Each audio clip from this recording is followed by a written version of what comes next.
My parents kicked me out because of my sister. 6 years later, they're asking for help to support her and her 4 young children. I, 32F, am currently in charge of significant commercial development projects around New England as a successful architect at a prominent Boston firm. Nathan, a 34-year-old man who works as a project manager in sustainable development, is my fiancé. Our wedding is scheduled for the following year. On the surface, my life appears to be ideal. I have rewarding work, a wonderful relationship, and a lovely craftsman-style home that I designed extensive modifications for. However, I'm questioning everything because of a complex family situation that recently reached a breaking point. I must go into great depth about my family history in order for you to comprehend the current circumstance. I was raised in a Connecticut suburb in an upper-middle-class household. My mother, Phoebe, 56F, taught high school at a private school until she left 6 years ago, and my father, Richard, 58M, works as a corporate lawyer at a reputable business. Ashley, my younger sister, who is 30 degrees Fahrenheit, has always been the star of our family. Favoritism was evident from my earliest recollections, even if my parents would strongly dispute it if questioned. I received consecutive A's on my report card when I was 8 and Ashley was 6, and I was simply informed, "That's expected of you?" While Ashley received B's and was commended and brought out for ice cream because she was trying her best. Throughout our childhood, this trend persisted. Ashley's meager efforts were widely praised, while my accomplishments were anticipated and frequently disregarded. When I was 15, I recall one specific occurrence. I had been working on my design project for months, frequently staying up until 2 in the morning, in preparation for a national high school architectural competition. I received a minor scholarship as a result of placing second nationally. Ashley had an ordinary soccer match that day, so my parents didn't even make it to the award ceremony. "That's nice," they replied, barely taking their eyes off the TV as I brought my award home, before turning back to Ashley's dramatic account of how she nearly scored a goal. Even though my parents were clearly biased, I did well in school and in my personal life. I led multiple community service projects, kept a 4.0 GPA, and served as president of the student body. In the meantime, as Ashley approached adolescence, her actions became more alarming. When she began to slip out when I was 14, my parents told me to keep a better eye on her. She was caught stealing high-end makeup when she was 15, and they accused me of not providing her my allowance money even though she clearly needed it. The assumption that I should put Ashley's needs and interests ahead of my own was the most annoying aspect, not only the partiality. My part-time job at a local design firm, where I made coffee and filed papers, allowed me to save up $3,000 when I was 16. I intended to use it for a Columbia University summer architecture course. My parents, however, borrowed my cash to assist cover the repairs after Ashley, who wasn't supposed to be driving, smashed her boyfriend's car. They never fulfilled their commitment to reimburse me. I lost the chance to improve my college applications and the summer program opportunity. I was able to gain admission to a prominent architectural program in spite of these obstacles. In order to save money, my parents agreed to let me live at home while I was in college and to assist with my tuition. They wanted me around to assist handle Ashley, who was now in high school and becoming more disobedient by the day, so this wasn't totally selfless. I recall making several attempts to speak with Ashley about her actions. One exchange is particularly memorable. 3 months or so passed before everything collapsed. At 3 in the morning on a school night, I discovered her slinking back into the house. Assisting Ashley to climb through the window, I whispered, "Ashley, you need to be more careful. You're in your senior year, and colleges look at more than just grades." She retorted, "Stop trying to be mom. Just because your life is boring and all about buildings doesn't mean mine has to be." In hindsight, I ought to have anticipated this. Ashley spent a lot of time with Tyler, her 17-year-old ex-boyfriend, who was known for being trouble. My parents viewed everyone I dated with extreme mistrust, yet they were surprisingly lenient about their relationship. My mother accused me of being envious of Ashley's vibrant social life when I attempted to voice my concerns about Tyler. 6 years ago, everything drastically altered. One day, Ashley, a senior in high school at the time, came home and declared she was expecting a child. The father was Tyler. I can still clearly recall that night. Ashley sitting on the couch with a look of fear and defiance on her face, my father pacing the living room, and my mother sobbing uncontrollably. In the confusion that ensued, my parents somehow twisted the facts to accuse me of failing to keep a closer eye on her. My mother arrived in my room the following day with news that would forever alter my course in life. Without even looking at him, she stated, "You have to move out by the end of the week." I couldn't understand. What? Why? With Tyler moving in and a baby on the way, the house isn't large enough for all of us. Ashley needs your space. One approach to support your sister at this trying period would be to move out. I made an effort to reason with her. During my third year of college, I worked part-time at a nearby architecture business and maintained a 3.9 GPA. She insisted on finding me a cheap apartment close to university, even though I just requested for a few months. The worst thing was when my father summoned me to his home office the next day. He delivered another hit while seated behind his enormous oak desk, which he had always used to frighten clients. "We won't be able to continue paying your tuition," he stated in a cold, clinical tone. "That money is necessary for Ashley and the child. You'll figure something out since you're intelligent." I stood there looking at the man who had always emphasized the value of education and accountability, suddenly severing his daughter's ties after she had done everything correctly. The irony hurt. I packed my things that evening. My father stopped me in the driveway as I was packing the final box into my car. I briefly believed that he might reconsider. Rather, he gave me a piece of paper with a list of local women's shelters on it. He said, "Just in case," and went back inside. The next phase of my life was the darkest. For 4 months, I lived in my car and, for safety, parked every night in a different Walmart lot. In the architecture firm where I worked part-time, I would change in public toilets, take a shower in the campus gym, and keep my business attire in my locker. I took a second job working as a late-night barista, frequently juggling multiple jobs while attending classes. I asked a few family members for assistance, but they all turned me down. My 53-year-old Aunt Susan, who had always expressed her pride in my accomplishments, informed me that she didn't want to become embroiled in family strife. According to my grandparents, they were too old to handle the matter. I occasionally went days without eating a decent meal, barely making it on protein bars and coffee. I frequently slept off at my desk while working on my homework in the college library, which was open 24 hours a day. I kept my GPA the same in spite of everything. My escape was architecture. I put all of my suffering and willpower into my designs. My parents never once called to see whether I was still alive during this time. Ashley didn't either. After learning that she had given birth to a boy, I made one phone call, but it was awkward and short. After that, there was no communication for 6 years. I had to start over in my life throughout those 6 years. Despite working 60-hour weeks and living in my car and then a small room in a dubious area of town, I finished with honors. A famous Boston business was interested in my final thesis project, which was a design for a sustainable community center with transitional housing that received multiple prizes. Living in a small studio apartment and trying to save as much money as I could, I began my career as an entry-level architect. Every advancement was a triumph over my past. I was managing my own projects for 4 years. My area of expertise was sustainable commercial development, and I gained recognition for my creative ideas that put the needs of people and the environment first. 3 years ago, Nathan and I met at a seminar on sustainable development. During the Q&A portion of his presentation on green construction projects, I disputed one of his claims. He invited me to continue the conversation over coffee rather than becoming defensive. Dinner evolved from that coffee into the most wholesome and encouraging relationship I've ever experienced. Nathan is well aware of my background. He was present when I purchased my first home after getting expelled. When I signed the paperwork and broke down because I was so overcome by the fact that I finally had a place where no one could make me leave, he held me. He supported my idea to refurbish it and make it an environment that reflected all of my accomplishments over the years. Through mutual contacts, I occasionally learned tidbits about Ashley's life. Shortly after the birth of their baby, she wed Tyler, but the two of them split up after 6 months. By that time, she was expecting her second kid, but the father had entirely vanished after learning of the pregnancy.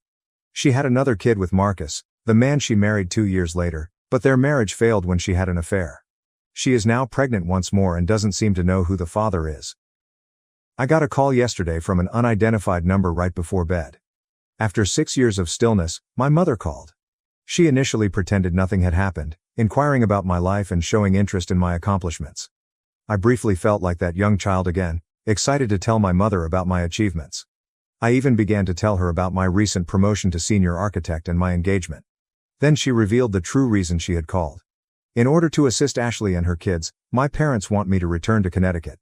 They say they're too old to care for 4 small children, and my father will shortly be retiring. They even had the gall to claim that, as the successful sister, it is my duty to support the family. My mother said, "You've always been the responsible one," with that cunning tone I so vividly remembered in her voice. Now more than ever, Ashley needs her big sister. Family must remain united. A chilly chuckle erupted within me. Family have to stick together? I said it again. When I was sleeping in my car, Where was this family? When I was barely eating and working 2 jobs? When there was nobody for me to turn to? I went on despite my mother's attempt to stop me. You absolutely abandoned me, kicked me out, and stopped paying for my schooling in order to help Ashley. You expect me to sacrifice my life, career, and relationship in order to clean up your mess once more now that she has continued to make bad decisions and you're sick of dealing with the fallout. I hung up after telling her that I would never again risk my life for Ashley. Since then, family members who turned down my request for assistance 6 years ago have been bombarding my phone with messages accusing me of being callous and asserting that family helps family. Nathan completely agrees with my decision to uphold my boundaries, but other people argue that since they are still family and retaliation won't mend old hurts, I should at least have a meeting with them. But this doesn't seem like vindictiveness to me. I saw it as defending the life I created on my own, after being deserted by those who were meant to keep me safe. Update 1. First of all, I want to thank everyone for their tremendous support and wisdom. My phone has been buzzing nonstop with messages from extended family members for the past 48 hours, which has been very taxing. The circumstances have changed in unexpected ways. My mother wrote me a long email detailing Ashley's children's daily problems, along with comprehensive pictures of my nieces and nephews. The oldest, who is currently in kindergarten, is exhibiting early behavioral problems. The second child's health issues necessitate regular medical care. Another is on the way, while the third is still a toddler.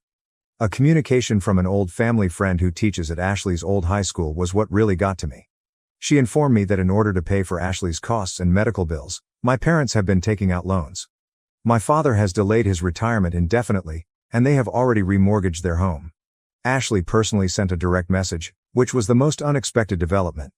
She reached out for the first time in 6 years, not to apologize but to let her big sister know that she had changed and needed her. She talked about acknowledging her past sins and is attending therapy.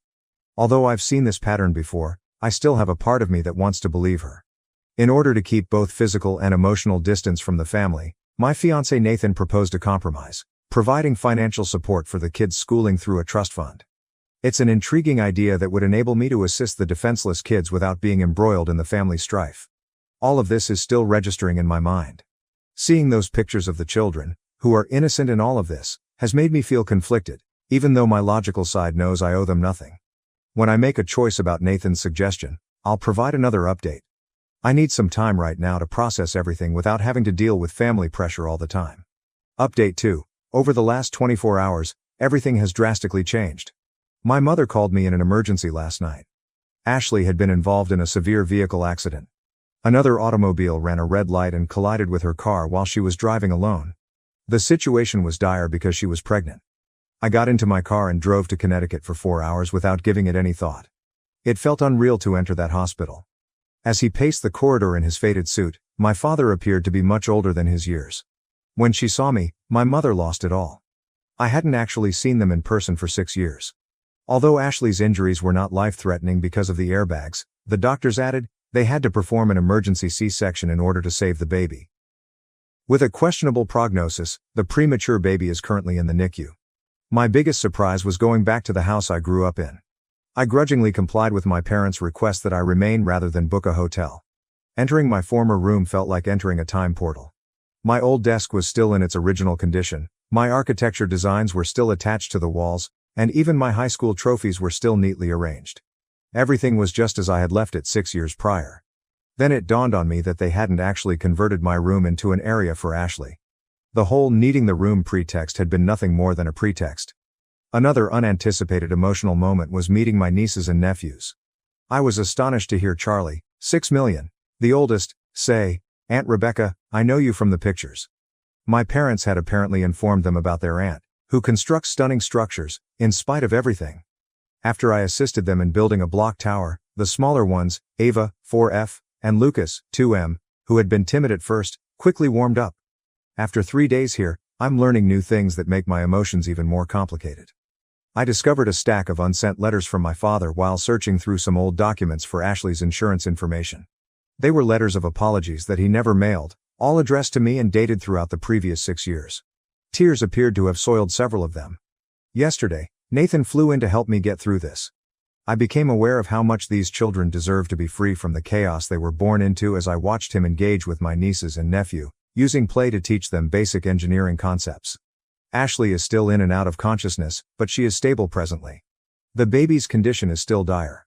Although I've taken an emergency leave of absence, I have some important project deadlines to attend to in Boston next week. How I feel about things is still a mystery to me. My fury is still there, but it's mixed up with other feelings I can't quite put my finger on.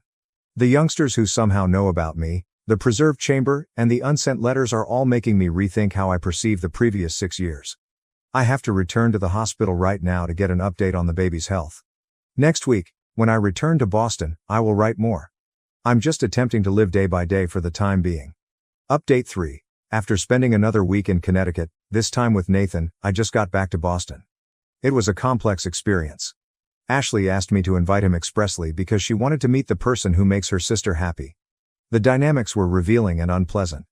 I made a startling discovery while we were there. I discovered years' worth of Ashley's treatment records while assisting my mother with organizing some medical paperwork. My parents never disclosed to me that she had been dealing with bipolar disorder since she was in her teens. Manic episodes occurred at the same time as the numerous pregnancies and relationship problems. This information adds another level of complexity to the process, but it does not justify the way they treated me. The most pivotal event occurred when I spoke with Ashley privately in her hospital room. She was more lucid than I had seen her in years, most likely as a result of taking her medications as prescribed following the accident. She acknowledged that, even in high school, she had envied my success and security. "You made everything look so easy," she stated.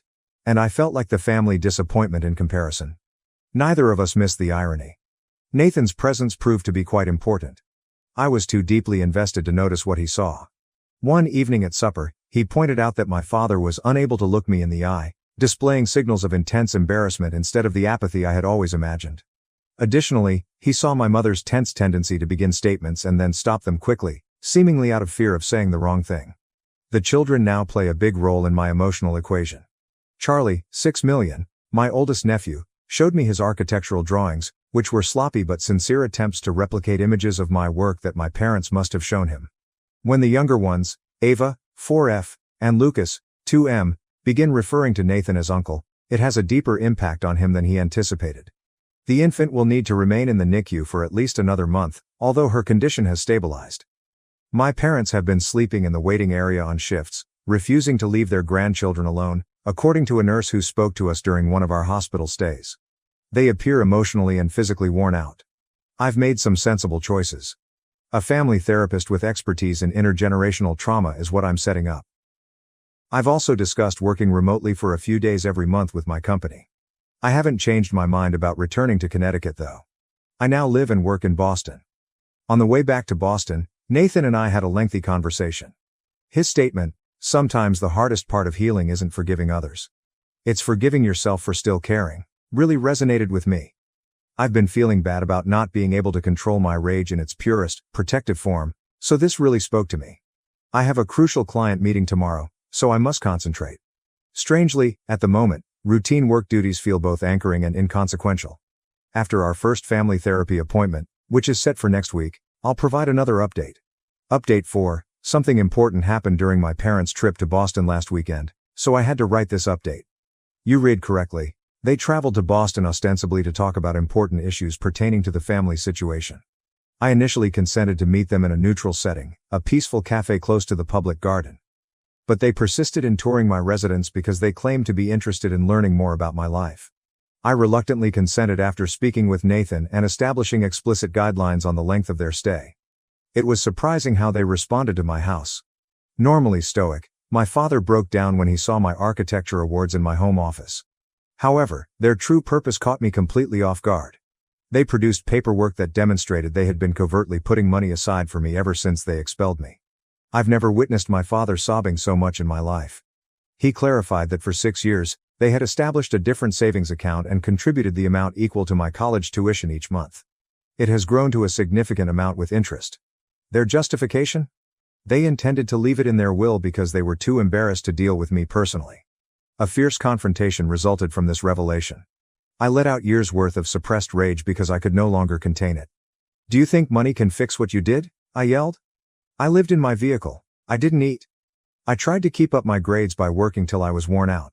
My father then made a statement that really stopped me cold. "We don't expect forgiveness," he stated. "We just want you to know that your suffering has haunted us every single day." He then showed me his diary, which detailed all of my accomplishments that he had followed over the years via social media and professional networks. He mentioned my advancements, my first significant project, and even the Sustainable Design Prize I received the previous year. After sobbing quietly, my mother finally opened out about Ashley's past mental health issues. Evidently, they had observed similar behavioral tendencies in Ashley's early years but disregarded the warning signs in favor of managing me as the stable child. She acknowledged that their parenting style had been completely incorrect. When they mentioned their most recent worries, the topic of conversation changed. They disclosed that Marcus, Ashley's ex-husband, is attempting to obtain full custody of their child by using the accident and Ashley's history of mental illness. Just as she is beginning to stabilize with her new medicine regimen, they are concerned that this could lead to another breakdown. This is when the situation becomes complex. I'm no longer being asked to relocate back. Rather, they are asking me to assist them in locating a reputable mental health center in Boston for Ashley and the child after she is discharged from the NICU. In order to assist with the other children while Ashley receives the care she needs, they wish to sell their Connecticut home and relocate closer.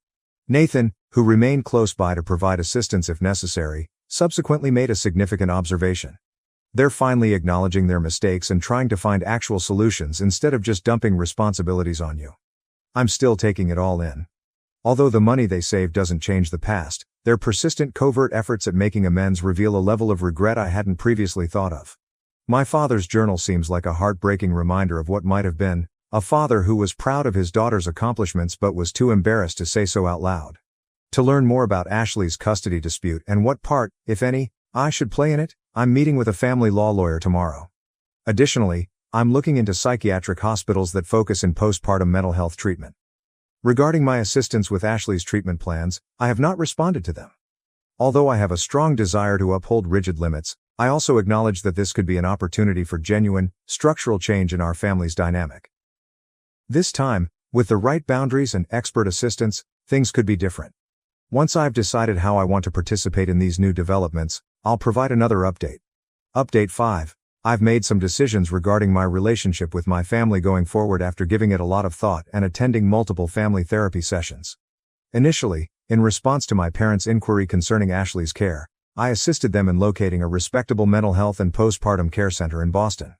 I did, however, clarify that my participation would be strictly limited and professional.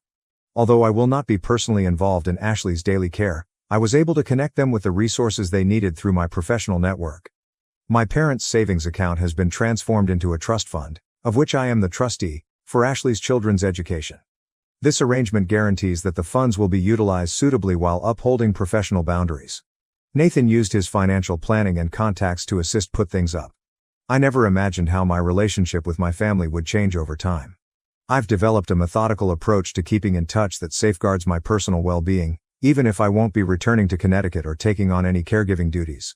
We've decided to continue family therapy sessions and have frequent video chats with the kids, with Ashley being contacted directly only in case of emergencies. Even though my mother still calls a lot, I've seen a big shift in the way she handles things.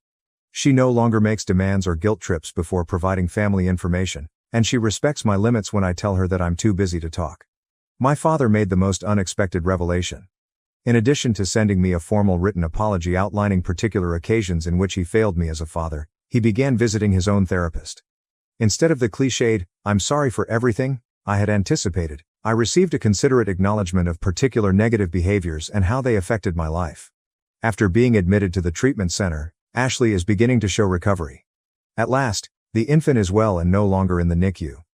I've made arrangements for a child psychologist to work with her older children to help them deal with these changes while I keep an emotional distance. I've decided not to include my family too much in our wedding arrangements, which Nathan and I are moving forward with. Although they will be invited as guests, friends who helped me through my darkest moments will play the customary family roles in the wedding. I am content with my choices as I look to the future. It's a carefully planned relationship that safeguards my mental health while recognizing the intricacy of familial ties, even though it's not the total reunion some might expect for. I've discovered that taking care of family members doesn't have to mean compromising my own health or giving in to toxic relationships. There isn't a tidy, happy ending to my story where everything is forgiven and forgotten. Rather, it ends realistically, with relationships being reframed on better terms, professional assistance being sought, and boundaries being upheld. That's the best we can do at times, and that's acceptable. My last update will be this one. We are grateful to everyone who helped and counseled us along the way. I was able to strike a balance between self-preservation and compassion because of your ideas. I found out my boyfriend and sister were secretly dating. I decided to get revenge and make them pay for how they treated me. Life has a tendency of delivering unexpected turns, don't you think? I never imagined that I'd be here sharing my heart with strangers online. Up until a month ago, I believed I had everything figured out. I'm a 48-year-old woman who lives in New York City. In addition to having a close-knit family and a loving boyfriend, I was the vice president of a prosperous advertising agency. Right now, nothing is certain to me now. It all began on what appeared to be a typical Tuesday. When I realized I had left my USB drive at home, I was in a hurry to attend to a crucial customer appointment. Not a huge thing, is it? I requested my sister Sarah, 44F, who was spending the week with us, to email me the files when I contacted her. I had no idea how much one small request would rock my world. My heart stopped when I opened Sarah's email. I was staring at private messages between her and my boyfriend, Tom, 45 megabytes, rather than my job files. I initially assumed it was some sort of twisted prank. But the terrible reality dawned on me as I read through the innumerable conversations. For the previous 6 months, my sister and my boyfriend had been having an affair. I had the feeling that I would get sick. I could hardly grasp my phone since my hands were shaking so much. In the hope that I was misinterpreting those messages, I must have read them a dozen times. However, everything was in black and white, including the inside jokes, the flirty banter, and the in-depth accounts of their covert meetings. How I handled that client encounter is beyond me. With my mind spinning from everything I had learned, I was operating automatically. I hurried home as soon as it was over, resolved to face Tom. He was sitting on the couch watching TV as if nothing were wrong when I stormed into our flat. My blood boiled at the sight of him, so careless and uninformed. How long? I threw my phone at him and demanded it. After a little period of confusion, his face became pale as he came to terms with what I had witnessed. He stammered, I don't know what you're talking about, but I could see the remorse on his face. Don't lie to me, Tom, I spit out.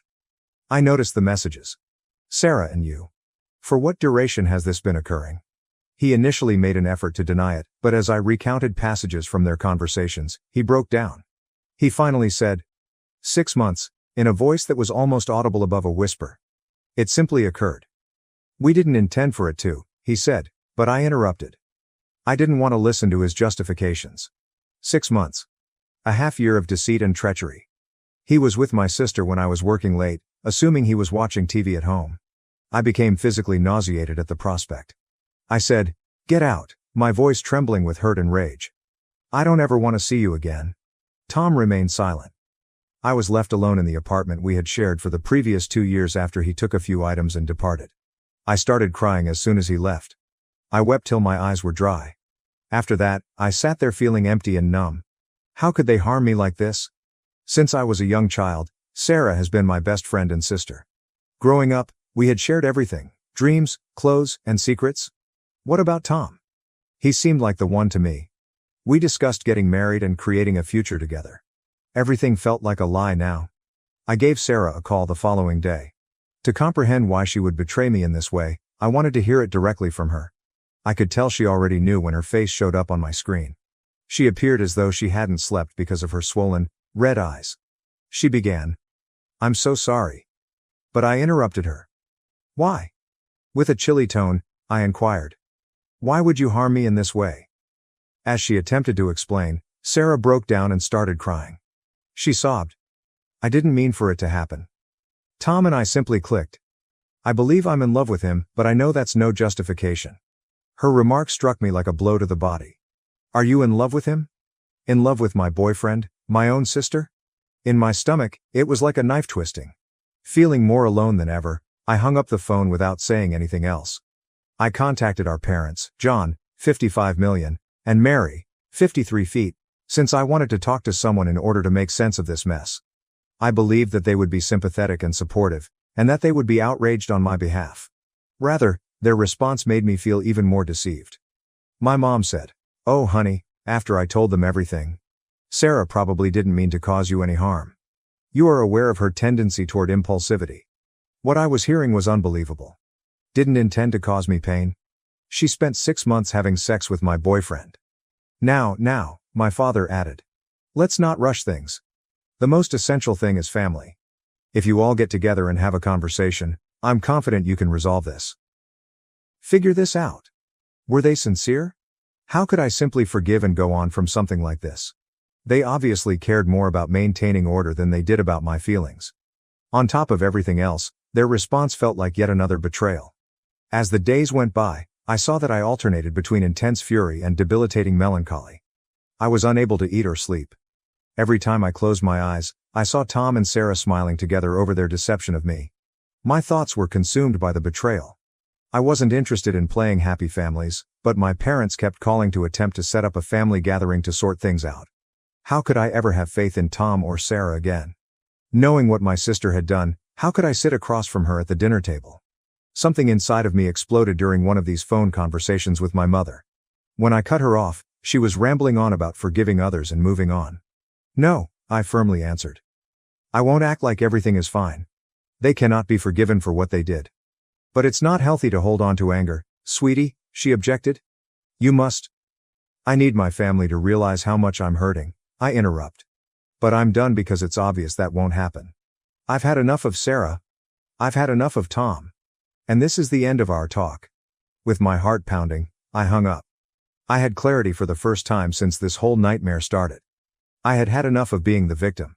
I had to take charge of my life once more. I scheduled a meeting with a lawyer and called in sick to work the following day. As I told my narrative, Jessica, 50 degrees Fahrenheit, listened calmly and then leaned forward, her eyes concentrated and alert. You have choices, and you have been wronged, she continued. Given your professional relationship with Tom, we can investigate this from a number of perspectives, including emotional distress, breach of trust, and potentially even workplace harassment. I sensed hope, something I hadn't felt in weeks, as Jessica outlined possible tactics. Hope for justice, not for forgiveness or reconciliation. I wish I could transform this suffering into something strong. How about Sarah? I inquired. Is there anything we can do to stop her involvement? Jessica gave a slow nod. Even though dealing with family members is more difficult, there are still options available to us. We can at least make sure that any assets that the family may have in common are safeguarded. That afternoon, as I walked out of Jessica's office, my head was buzzing with potential solutions. I had a sense of direction and purpose for the first time since I found out about the affair. I was no longer only a victim. I was a lady with a purpose. I took a seat at my computer that evening and began planning. I started by making a list of all the things I wanted to do. I wanted to protect my financial future, reveal Tom's unethical behavior at work, make sure Sarah was held accountable for her activities, and demonstrate to my parents that I wouldn't be coerced or held responsible. I felt an increasing sensation of empowerment as I typed. I had indeed been harmed. I had indeed been deceived. However, I refused to let that define who I was. Rather, I was going to turn this suffering into motivation to start a new phase of my life. I was aware that the path ahead would not be simple. There would be more conflicts and challenging discussions. It's possible that my family won't comprehend or agree with my choices. But I felt strong for the first time in weeks. I was resolved. I made the decision to return to work tomorrow. I would take a proud stance and begin implementing my goals. Sarah and Tom believed they could treat me badly and yet get away with it.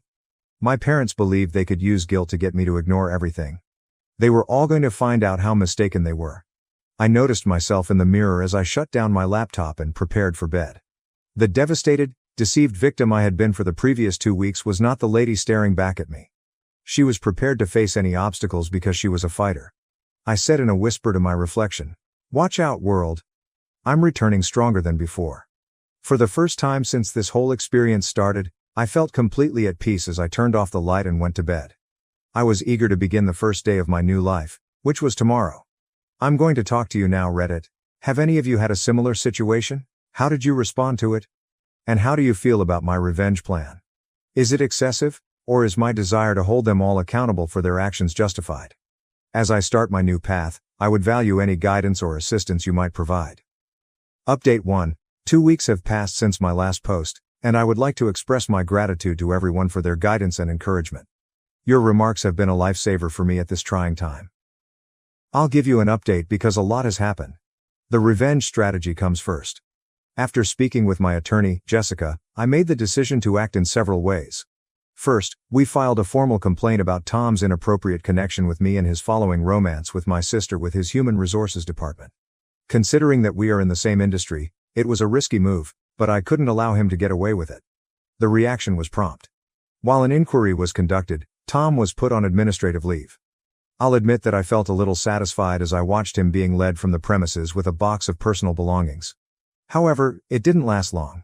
I was struck hard by the fact that my private life was now being used as fodder for office rumors.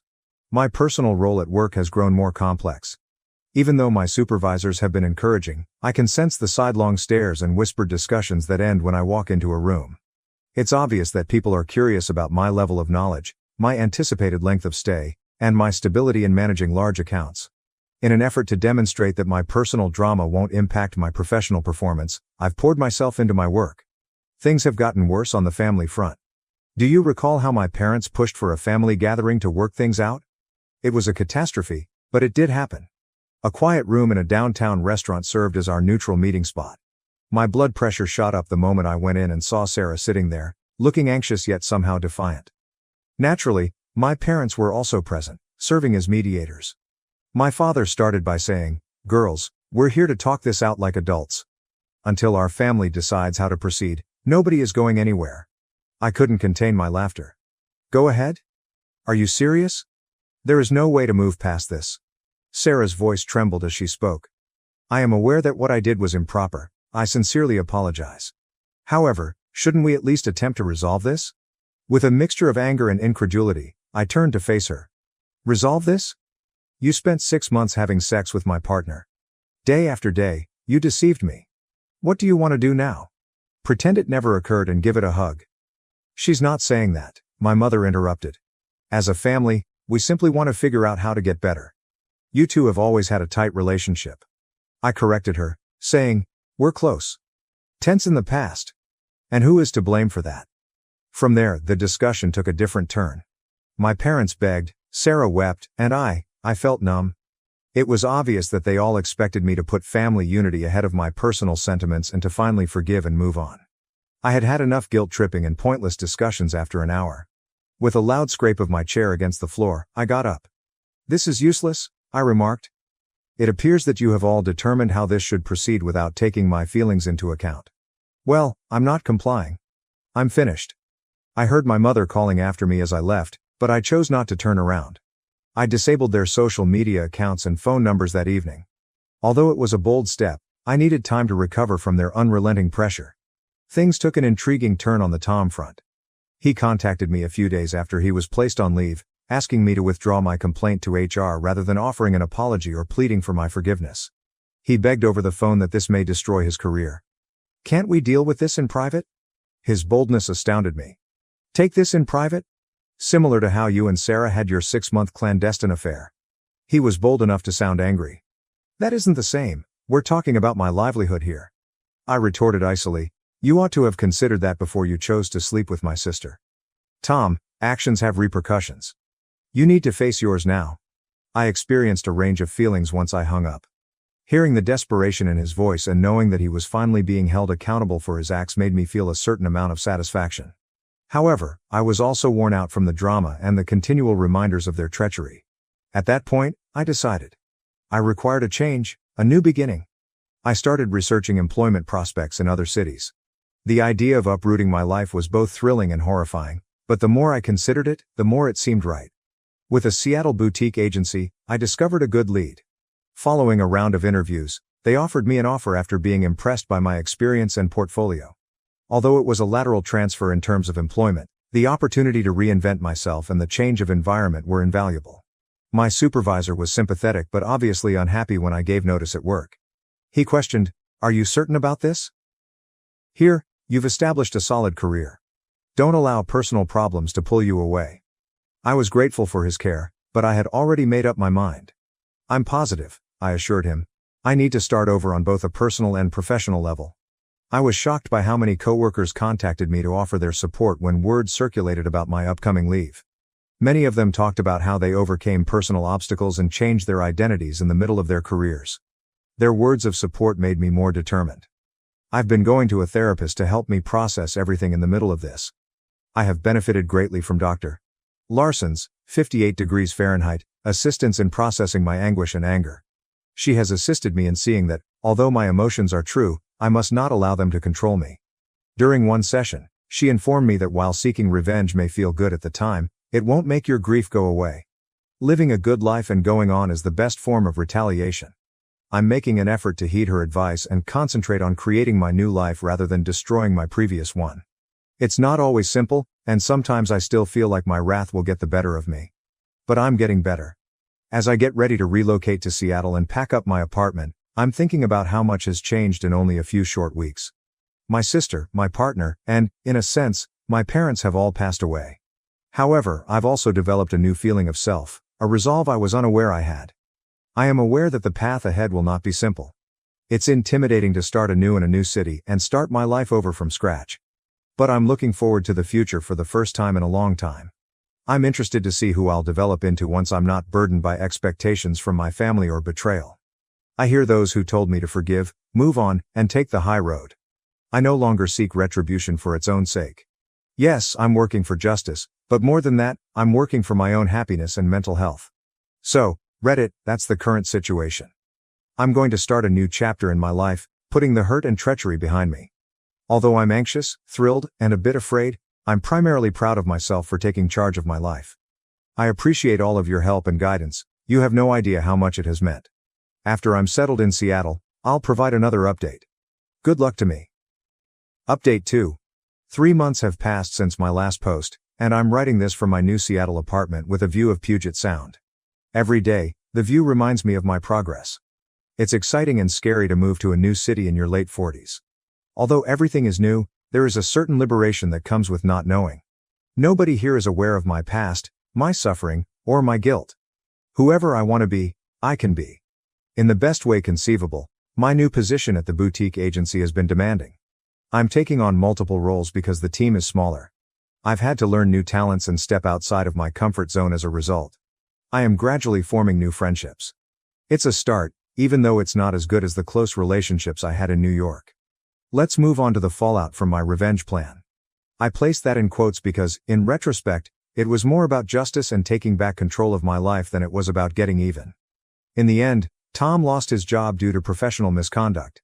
A history of inappropriate behavior with other coworkers was also discovered during the HR probe. My old employer called me and thanked me for coming forward and apologized for not detecting Tom's actions sooner. The repercussions for Sarah have been less professional and more personal.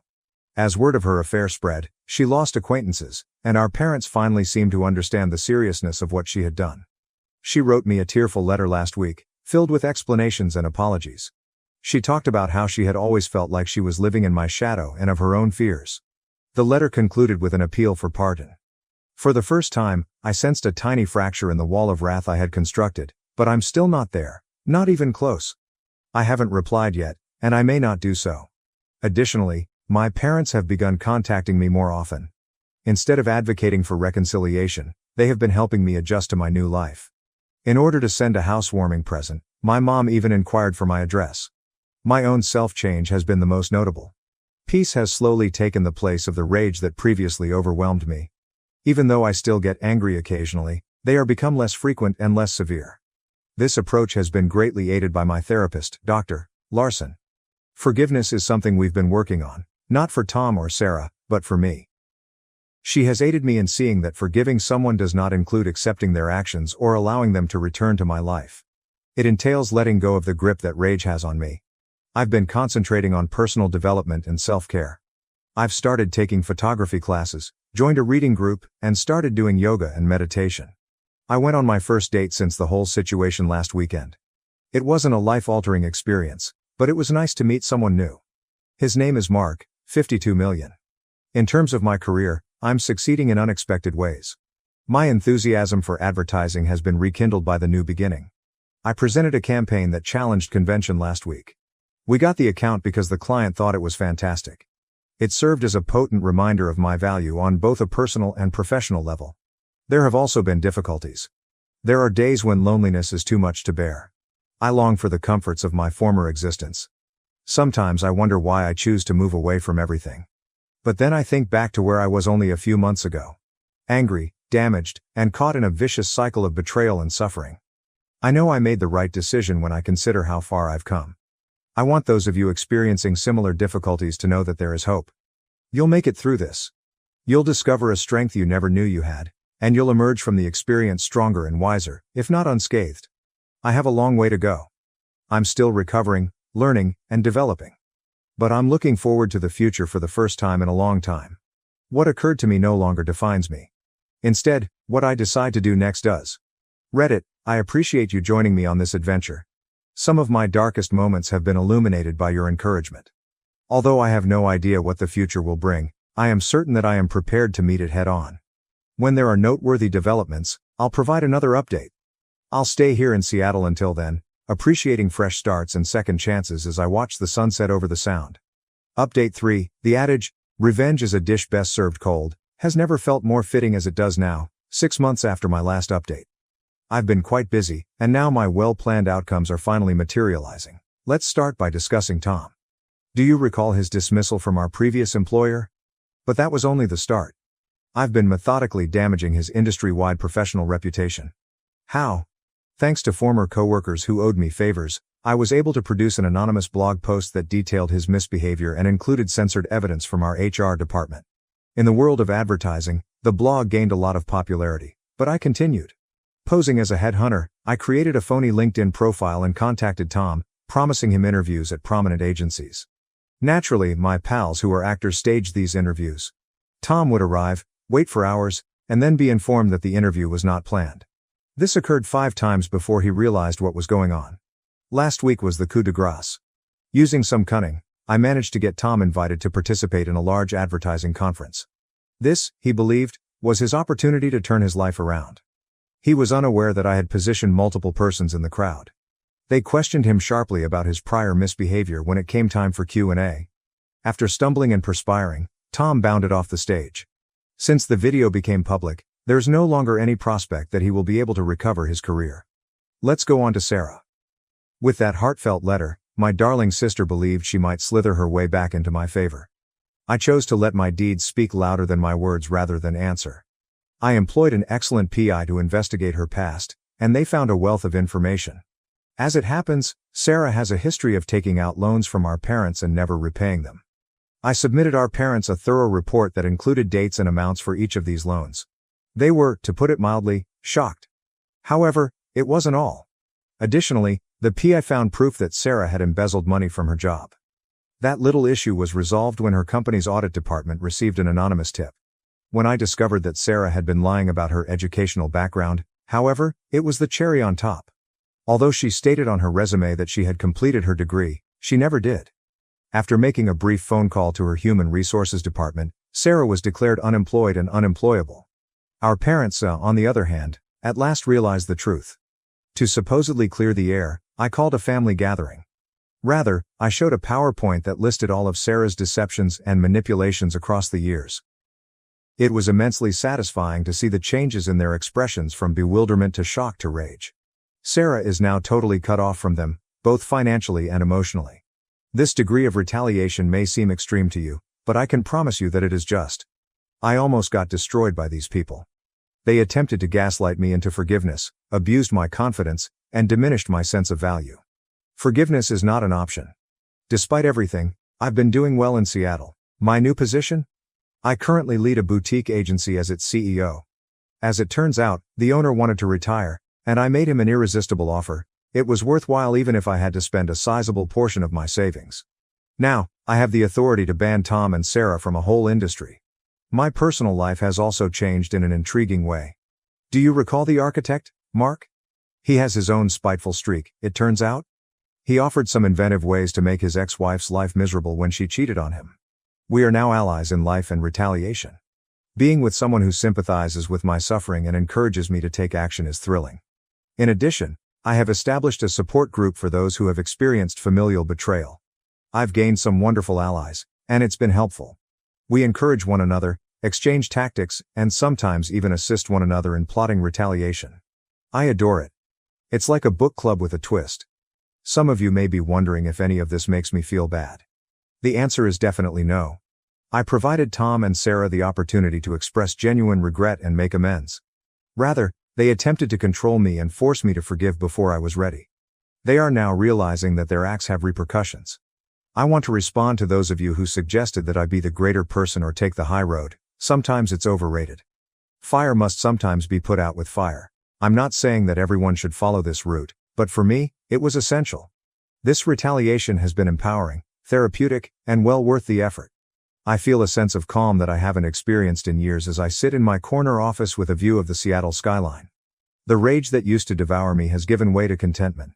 It feels amazing to be in charge of my story now. Remind yourself that you don't have to be a victim if you find yourself in a similar circumstance. You don't know how powerful you are. Don't be scared to use it, but use it carefully. My last update will be this one. I'm ending this chapter of my life by making sure that the people who harmed me never forget what they did, not by forgiving and moving on. I appreciate everyone who has followed my journey. Cheers to fresh starts, delicious retaliation, and the strength that comes from taking charge of your own destiny. Be careful, world. Not only am I back, but I'm returning with a bang. My wife cheated with my stepbrother, got pregnant, and I told her parents. Now she's cut off from her inheritance. I, 34M, and my wife, 29F, have been married for 2 years. Our relationship has been rather ordinary. We met at a work event many years ago, became friends for a few years, then realized we had feelings for one another and began dating. We dated for 3 years before I asked her to marry me, so we've been together for about 6 years. We never had any issues, either while courting or after we married. She is gorgeous, intelligent, and a wonderful partner for me. I have done my best to be a good husband to her, and we are happy together. Around 6 months ago, my stepbrother Darren, 28M, was sacked from his work. Instead of looking for another career, he opted to spend some time traveling and finding himself. Darren has always been unpredictable and spontaneous. My parents had a difficult time convincing him to go to college and earn a degree. He is constantly full of wacky ideas that he needs to be talked out of, but being dismissed from his job because he was intoxicated during a business meeting is serious. Despite his history, he resolved to quit drinking. Despite my fears that he would abandon this project halfway through, I attempted to be supportive for my father's sake. My parents divorced while I was a child, and my father married Darren's mother when I was a teenager. So when Darren asked if he could stay at my house for a few weeks to tour New York, I wasn't sure how to say no. I was suspicious and unwilling to do it, but when my father and stepmother urged me to let him stay, I couldn't say no. I questioned my wife and she said she was fine with it, so I grudgingly gave in. Darren came to live with us 2 months ago. I made it clear that he could not bring anyone into the flat, and that even if he could leave and return any time he pleased, it should not disrupt our sleep. Surprisingly, he agreed with all of my rules. For the first few days, he stayed out virtually all night, and I even saw him arrive as late as 7 a.m., when I was already up and preparing for work. Aside from that, he was fairly polite, having supper with me and my wife at our home and even cooking for us on a few occasions. I was pleasantly surprised. This was not the Darren I'd known my entire life. My wife and I had scheduled a weekend trip to Vegas the second weekend Darren was staying with us because I had worked there. We told Darren to take care of the place until we returned. Everything was planned, but my wife developed a severe stomach flu at the last minute. It was Thursday night and we were meant to leave the next morning. We were both really unhappy, but we assumed she would go if she felt better. Unfortunately, her illness worsened the next morning, and by the time we were scheduled to depart, she was too ill to travel. I tried to reschedule my job commitment and postpone our trip, but it was too late, and I needed to travel. I felt terrible about leaving her in that state, but I knew Darren would be there in case her health worsened. He offered to stay at home and cook her meals as well. I vowed to return as early as possible on Saturday morning and then left. Looking back, I can't believe I didn't see that coming. So I went to Vegas by myself, returned the next day, and found that my wife was doing better. I didn't think much of it at the time, but after that weekend, I noticed Darren was home more frequently than usual. Previously he went out every day, but now he hasn't left the flat in several days. I asked whether everything was fine, and he just shrugged, claiming he was trying to save his money. I didn't think much of it at first, but as time passed, I began to notice more things that stood out. When I returned from work one day, I discovered that my wife had already arrived home. Apparently, she had taken a half day off due to a headache and forgot to notify me. Another day, I arrived home early and noticed Darren and my wife entering the house together. They stated that they had just met outside the building. This could just be a coincidence, but I had a horrible feeling about it. I had never questioned my wife's devotion before, and while Darren was a messy person, I didn't think he could do something so heinous as that. Still, I couldn't ignore the impression that something was off. I knew I couldn't accuse them of anything without evidence, and doing so would cause upheaval in my family, which I wasn't prepared to cope with. So I took a straightforward approach. I asked Darren how long he planned on staying with us. I reminded him that while it was fantastic to have him around, he should think about his future moves. Thankfully, he caught the message and stated he'd be leaving within a week. My wife was in the room during the chat, but she said nothing, which made me uneasy. Darren moved out, and I attempted to ignore my misgivings, concentrating on my marriage rather than worrying about the worst-case situation. Things improved after he departed, and I began to believe I had been overly paranoid. I was mortified to think that my wife would do something like that, especially because she had been the perfect spouse all these years. However, around 2 weeks ago, something happened. We discovered that my wife was pregnant, 2 months to be exact.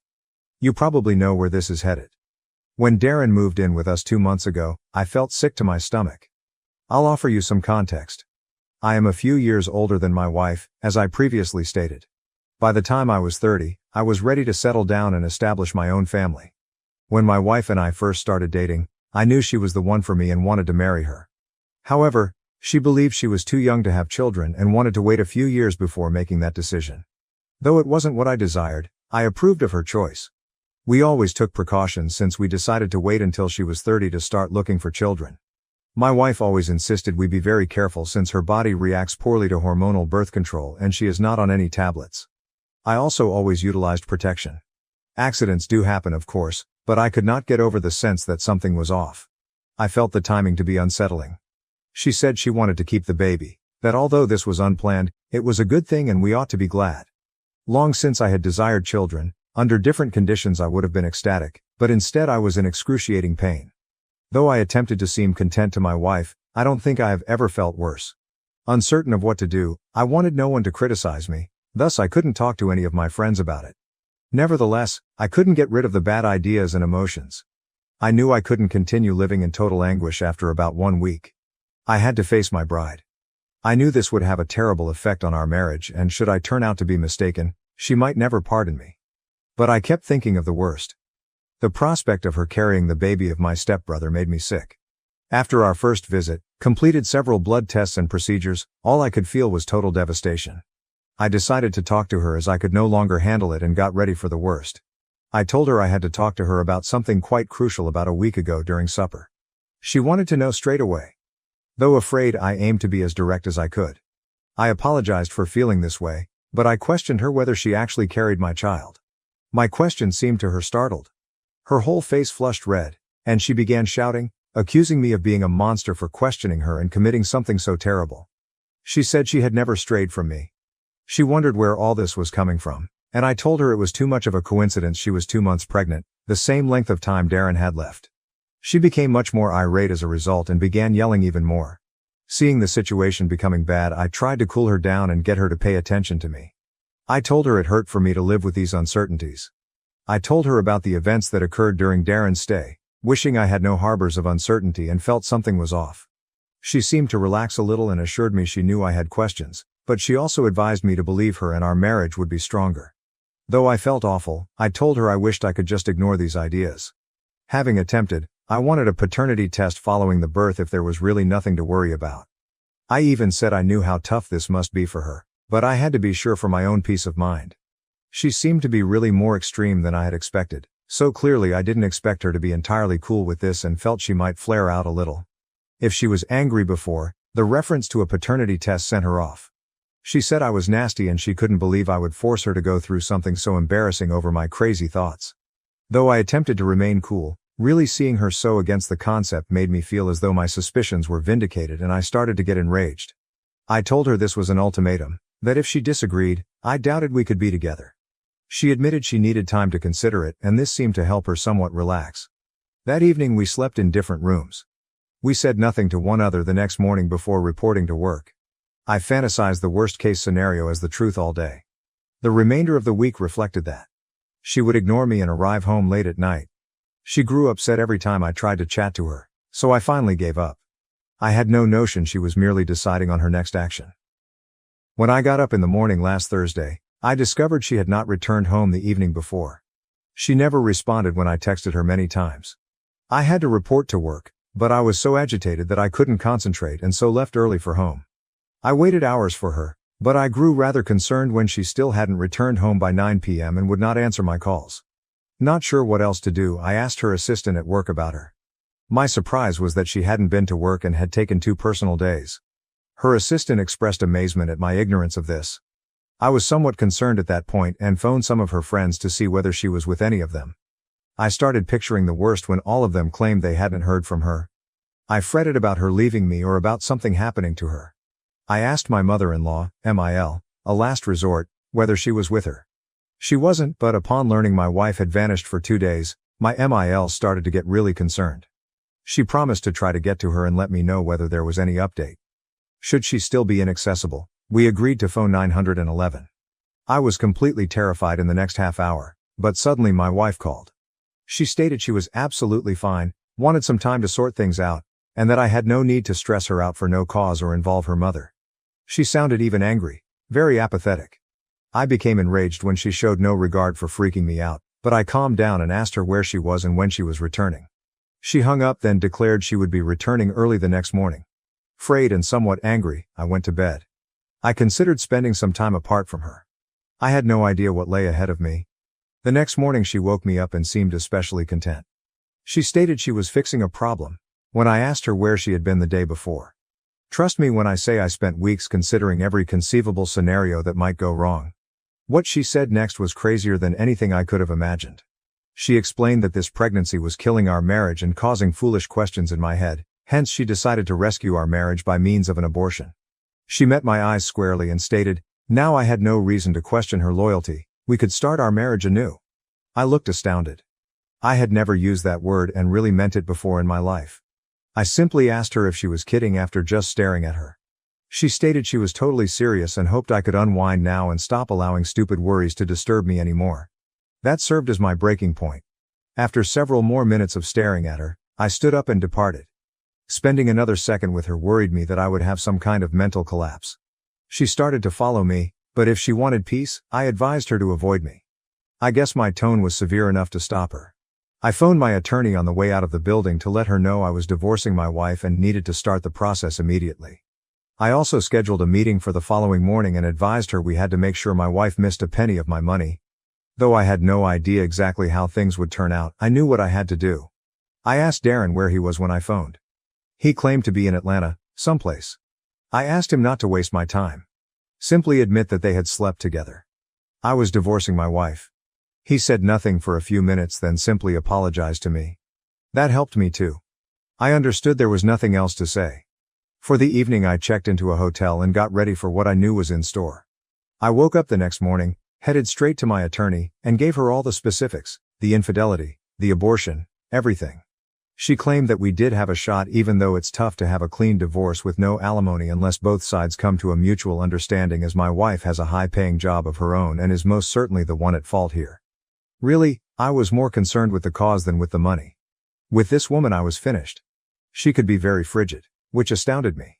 It seemed like I had lived all these years among strangers. The person I loved and married would not be able to do anything this crazy. She had slept with my stepbrother, but there was still a possibility she was pregnant with my baby. Now we would never know. Changing my plans to suit her wants, and doing everything I could to be a decent husband, after almost 6 years in this marriage, this is what I received. Inquiring whether she was at work, I phoned her assistant. She became. I urged her not to tell my wife I phoned and lied about arranging a surprise for her.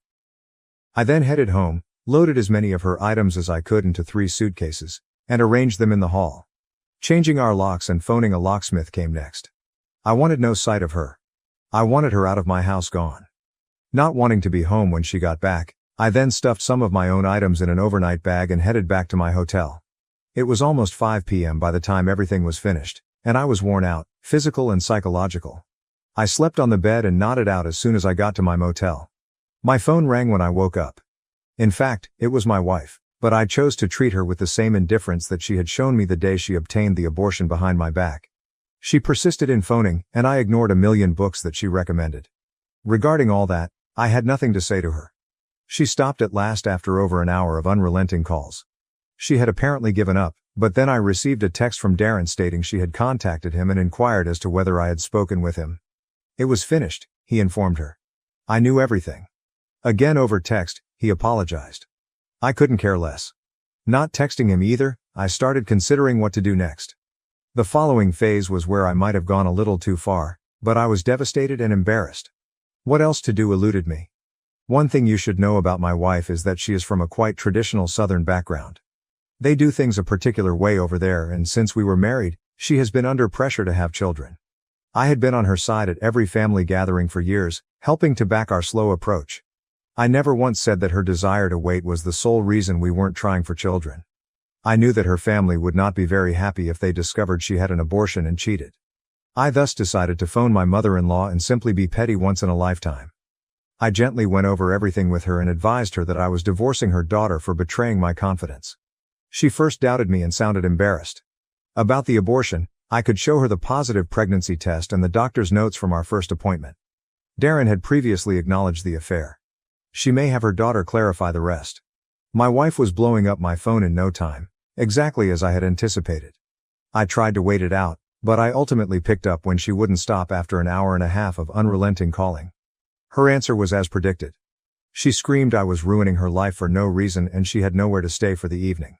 She was beyond enraged. I informed her she was welcome to check into any hotel of her choice, but not to irritate me. I disregarded her attempts to prod me. She would be hearing from my lawyer shortly, and any correspondence from now on would go via our lawyers, I advised her. I also assured her that I would pack and deliver everything she desired wherever. She then told me she could forget about ever inheriting a cent from her parents since her parents were quite enraged with her and declared she was no longer welcome in their family. From my in-laws, this was surprising. Although I expected them to be enraged, I did not believe they would act in this extreme manner. I obviously told my wife none of this. Rather, I advised her she should have considered this before turning around behind my back and that none of my concern was what her parents chose to do. Saying I shouldn't have dragged her parents into our marital troubles since now her life was shattered and she had nobody left, she labeled me immature and petty. I hung up on her and replied I couldn't care less. She then started texting me endlessly, calling every name under the sun, threatening to steal every dollar I had and cause me to repent everything. My father-in-law called me as well. He apologized to me for what his daughter had done. He was embarrassed of her. Hoping this would teach her a lesson, he informed me they were done letting her get away with anything. I was more than glad to provide him with the doctor's reports he requested. That was a couple hours ago, and my wife keeps contacting me. I'm thinking about just blocking her. But somewhere in the back of my mind there is a niggling voice reminding me I might have gone too far and ought to have kept this between the two of us. Although I absolutely have second thoughts about the divorce and I don't regret shutting her out of my apartment. I realize what a major blow it is to her to be cut off from her parents. Am I the asshole for telling my in-laws about my wife's adultery and abortion? Update 1. I want to thank everyone who helped me. Those of you who shared your own tales made me feel far less alone than I was feeling and also helped me relax about my response. Working through the divorce has not been simple. She is determined about receiving alimony and won't help me. We all know how complicated divorces can go, thus we have been trying to come to an understanding between us and avoid going to court. Unfortunately, it looks like she is handling this as an assault against her ego and does not give practicalities any thought. I am quite happy I had the wisdom to evict her from the apartment before she could get the pregnancy test and ultrasonic records, which I currently have with me. I have also discussed the overall matter with Darren. Though I am furious with him, he claims he will help and even testify if he has to. He has also blocked my wife on all conceivable platforms and avoided all interaction with her. He has apologized for what he did, not that his apology counts to me, but at least he isn't repeating her error as she did. Curiosity drove me to ask him specifics about the affair. He claimed it began the weekend I visited Paris and persisted for as long as he remained here. Reportedly, they also met a few times after he moved out. Regarding her pregnancy or abortion, he claimed he knew nothing. Though I am furious with him, I do need him to respond appropriately should things get that far off. Knowing that he depends on my dad financially, his funds have gone out, I also realize the only reason he is suddenly so thoughtful of my needs is clearly, my dad will be cut off completely should he exacerbate the problem in any form. According to my dad, Darren's lack of immediate cutoff is just a result of our maybe need for him should the divorce get messy. It hasn't been easy. I'm trying as hard as I can not let me snap at him. Apart from that I have moved into my apartment, otherwise, there is not any more positive news as yet. I cannot pretend to be sympathetic. I know exactly where she is. I am not likely to lose this flat as I have owned it for considerably longer than my marriage has lasted. For now, just that is all. I am preparing for the divorce to get more ugly. I have no other option. Once things calm down enough, I'll attempt to let you know people. Update 2. I am formally divorcing you people. My last update was 6 months ago, hence I have been really busy. Things have advanced with the divorce since then. Originally challenging, my wife changed her behavior following multiple pre-trial hearings, depositions, and settlement negotiations. It became evident that if we let this go to trial, it would only end badly for her. Darren answered under oath. Already, we had proof of her pregnancy. For her statement, we called in our OB/GYN, she supported us on everything. Especially exposing were the depositions. My wife had to respond to some difficult questions under oath, and her behavior, along with tail contradictions, only worked against her. Darren's deposition validated our suspicions. Although his apologies meant nothing to me, it was an important piece of proof. On his phone they also foolishly snapped some images in private situations during the encounter. She could not later on ignore the reality. We traveled to settlement conferences following the depositions. These were uncomfortable, but given her high-paying work and the strong proof of her infidelity, my wife's lawyers seemed to understand that pursuing alimony wouldn't be successful. Her request for alimony clearly wouldn't stand up in court. While we were ready to resolve things amicably, I wasn't going to be taken advantage of. My wife gave up at last. She committed herself to not claiming any alimony. Given her efforts during our marriage, the settlement also guaranteed that she would not get any more than what we decided upon. This was fair. I'm happy the last decision was taken without calling for a pointless trial that would have simply sapped my funds and time. She will have her own stuff. We have fairly split our shared assets. The settlement guarantees our ability to go on free from more entanglement. Though I am glad everything is over now, I cannot help but feel as though all of this has been a great waste of my time. Not only the divorce, but the entire marriage. I find it hard to believe I squandered time and effort and strayed from my intentions to start a family for someone who would not hesitate to toss it all aside for basically nothing. I appreciate your support and counsel all around. It has been really helpful at this difficult period. If someone else is experiencing something like this, keep strong and rely on your support system. Things will improve.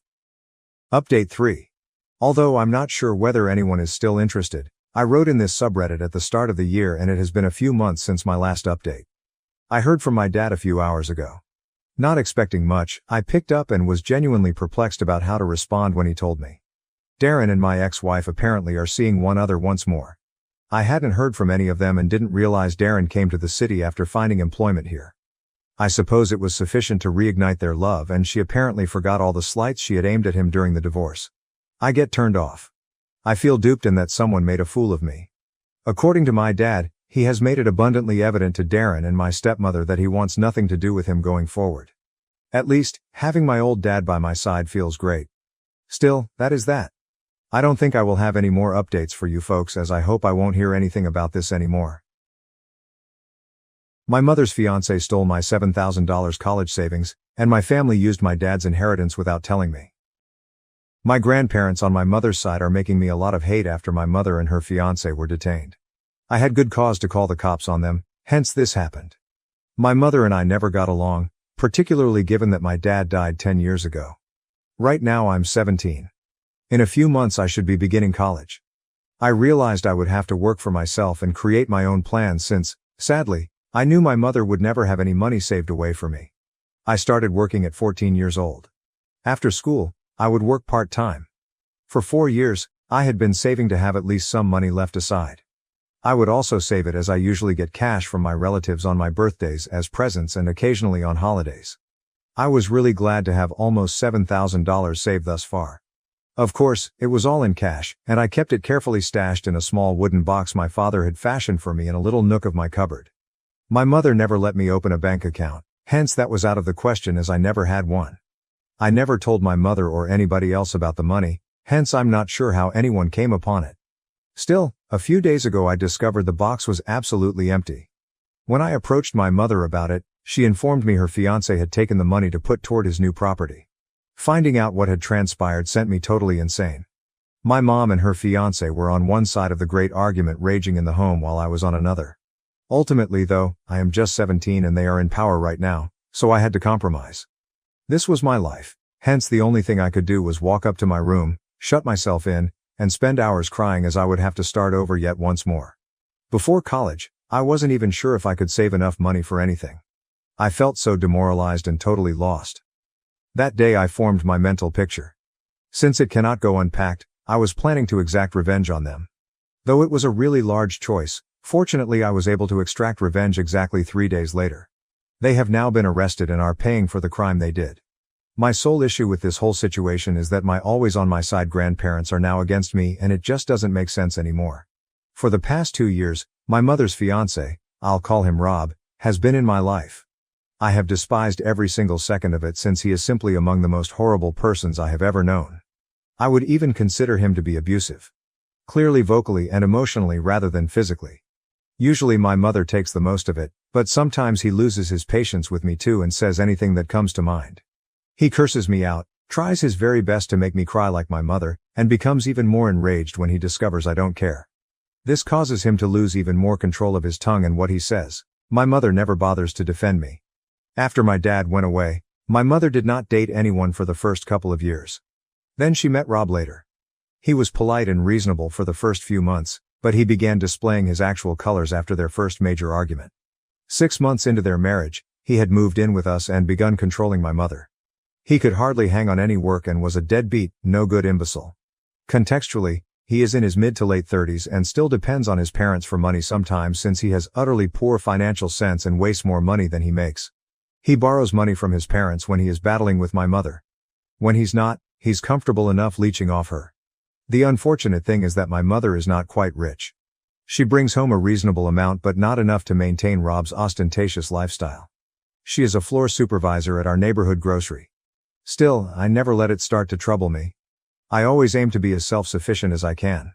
From the age of 14, I have refrained from asking my mother anything except for basics. Not even would I ask her to pay for those once I started working part-time. I really rely on her for shelter and food. I never ask her to buy me anything. That's all. I know that even expecting that is somewhat stupid, thus I do not expect her to do anything more for me. From the start, she has made it rather evident that she despises me. She never really treated me well even as a little child, and I always felt as though she didn't even want me. That impression developed into a belief as I grew older. At least earlier, I had my dad to have my back and stand up to my mother anytime she would get too mad at me. But I was on my own once he went away, and that is how it has been for the last few years. Things grew worse when Rob arrived, but I always comforted myself by reminding myself that shortly I would be off to college and wouldn't have to worry about any of this. That feels dark and improbable right now. I stayed in my room and did nothing for the 3 days my money was taken away because I was so depressed. We moved into our new house the day I found out all my money had been seized. I did all the required work, but I avoided talking to either of the two persons living with me. They seemed no worse for it either. My mother instructed me to get ready for the evening housewarming party on the 3rd day. Having had my money snatched from me, I started yelling at her and told her I wouldn't be doing anything of the such. Their sole means of purchasing this mansion had been the money they pilfered from me. That particularly infuriated my mother. Referring to the fact she had raised me, she advised me to be glad for them now that we were finally living in our own house and not a rented property and should just suck it up and let things go since I owe them for life anyhow. Which is not even logical since she was legally obligated to do it and it is not like she gave me any great favor. Regarding the house, it was very large for the 3 of us anyway. I knew they had purchased this house specifically to wow everyone with their elegant address and large residence. That day I was quite agitated and chose to phone the parents of my father. Something I had never done before. It was complicated as my paternal grandparents had cut off contact with our family when my dad died. I suppose it hurt too much for them to keep in touch. They cut ties and we stopped having speaking terms.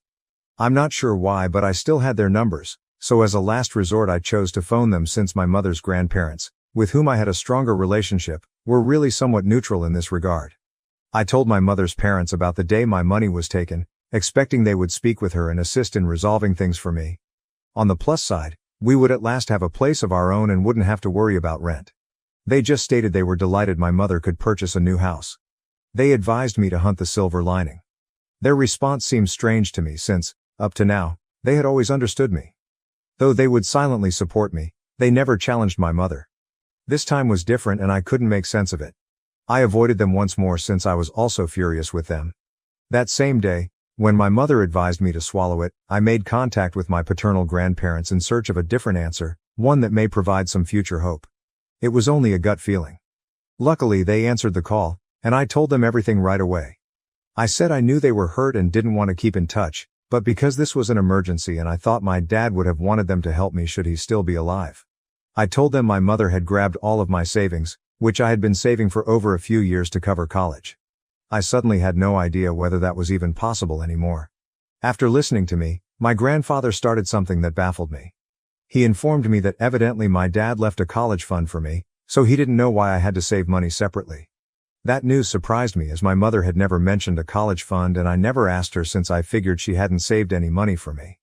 Knowing his death was very certain, I had totally forgotten what my dad might have done for me before he died. He passed really young, hence I assumed he might not have had time to arrange for me. I was astounded when my grandparents told me this. Furious and annoyed as well, I asked them whether they had any documentation or evidence I might use against my mother. They promised to hunt for something and call me later. I stayed in my room attempting to fit everything together for several hours. I came to see that Rob and my mother had clearly teamed together and pilfers my college money to purchase this mansion. From what I knew, my mother did not make enough money to buy the house. Regarding Rob, he had not worked anywhere for the past 3 months, thus I strongly questioned whether he could afford a residence of this kind. I would then report them to the police. I simply needed something to validate this. My grandparents finally contacted me after waiting for a few hours and supplied pictures of some documents my mother had actually signed saying she would use the money my father left her to pay for my college tuition and guarantee I had a comfortable life. She had done everything but guarantee that my life was comfortable, so I literally laughed out loud when I read it. She indeed went out of her way to make my life more unpleasant. Still, Mother had signed those papers, and it infuriated me that my grandparents had never mentioned it until after my dad died. They had simply left me behind, and my mother had not really been there for me. Though I believe it was all a show, my mother and grandparents tried to be there for me. My dad's parents were too consumed in their own loss to give me any thought. My grandparents gave a somewhat poor response when I inquired why they had never shown me these papers prior. At the time, I was too young anyhow. They told me they had sort of forgotten about it when my dad died. And once I grew older, we were not on speaking terms anymore, and it had escaped their thoughts since they too were getting older. I just let it go since I couldn't dispute that. Once I received the evidence, I phoned a friend whose dad was on the force and explained I needed his assistance. So in the evening, just as the housewarming party was getting underway, my friend's father arrived with another cop and a lawyer to arrest my mom and her fiancé. Their commitment had been obviously breached, and the problem was not only that promise breaking. My mother had essentially opened herself to a lawsuit by straying from what she had promised, therefore breaching the terms of the agreement she had signed all those years ago. My mother and Rob were finally arrested while I was showing the party attendees everything. That felt, in my life, the most vindicated I had ever experienced. Like several of their ex-co-workers and friends, almost everyone they had planned to wow was appalled as they watched them being revealed and hauled away under handcuffs. They continued to glare at me as if I had done something wrong, too proud and arrogant even then. When their daughter was being brought away in handcuffs, my mother's grandparents were also at the party and became quite irate and avoided talking to me following the event. I was by myself in the house once everyone had departed and had no idea what to do. Though they had been arrested, they would most likely be released on bail in a few hours, hence I was devastated. Furthermore, it would take months to prove everything even if I intended to charge them. Even then, should they be able to turn things around for themselves, they had a great possibility of being let off the hook. I wouldn't get back the money meant for me till then. There was just no knowing what would happen. I would still be losing out no matter what. The names on the deed were Rob's and Mom's, not mine, hence I cannot precisely sell the house either. I would have to battle the matter with a lawyer even if I wanted to formally compel her to sell the house and pay me the money. Now, since my friend and his father kindly offered to help to organize everything, I was free from concern about the expense of that. They reassured me I should not worry about it as they know what I'm going through and live close by. Now though, I'm not sure what to do. Worse, the few people I had on my side are no longer in contact with me. Because they think I have been unappreciative, my mother's grandparents expressed no desire in talking with me. They stated they knew I didn't get along with my mother, but sending her to jail for something like this didn't sit right with them given all she had done for me. Their lack of desire for any interaction with me truly set me off. I feel totally alone right now.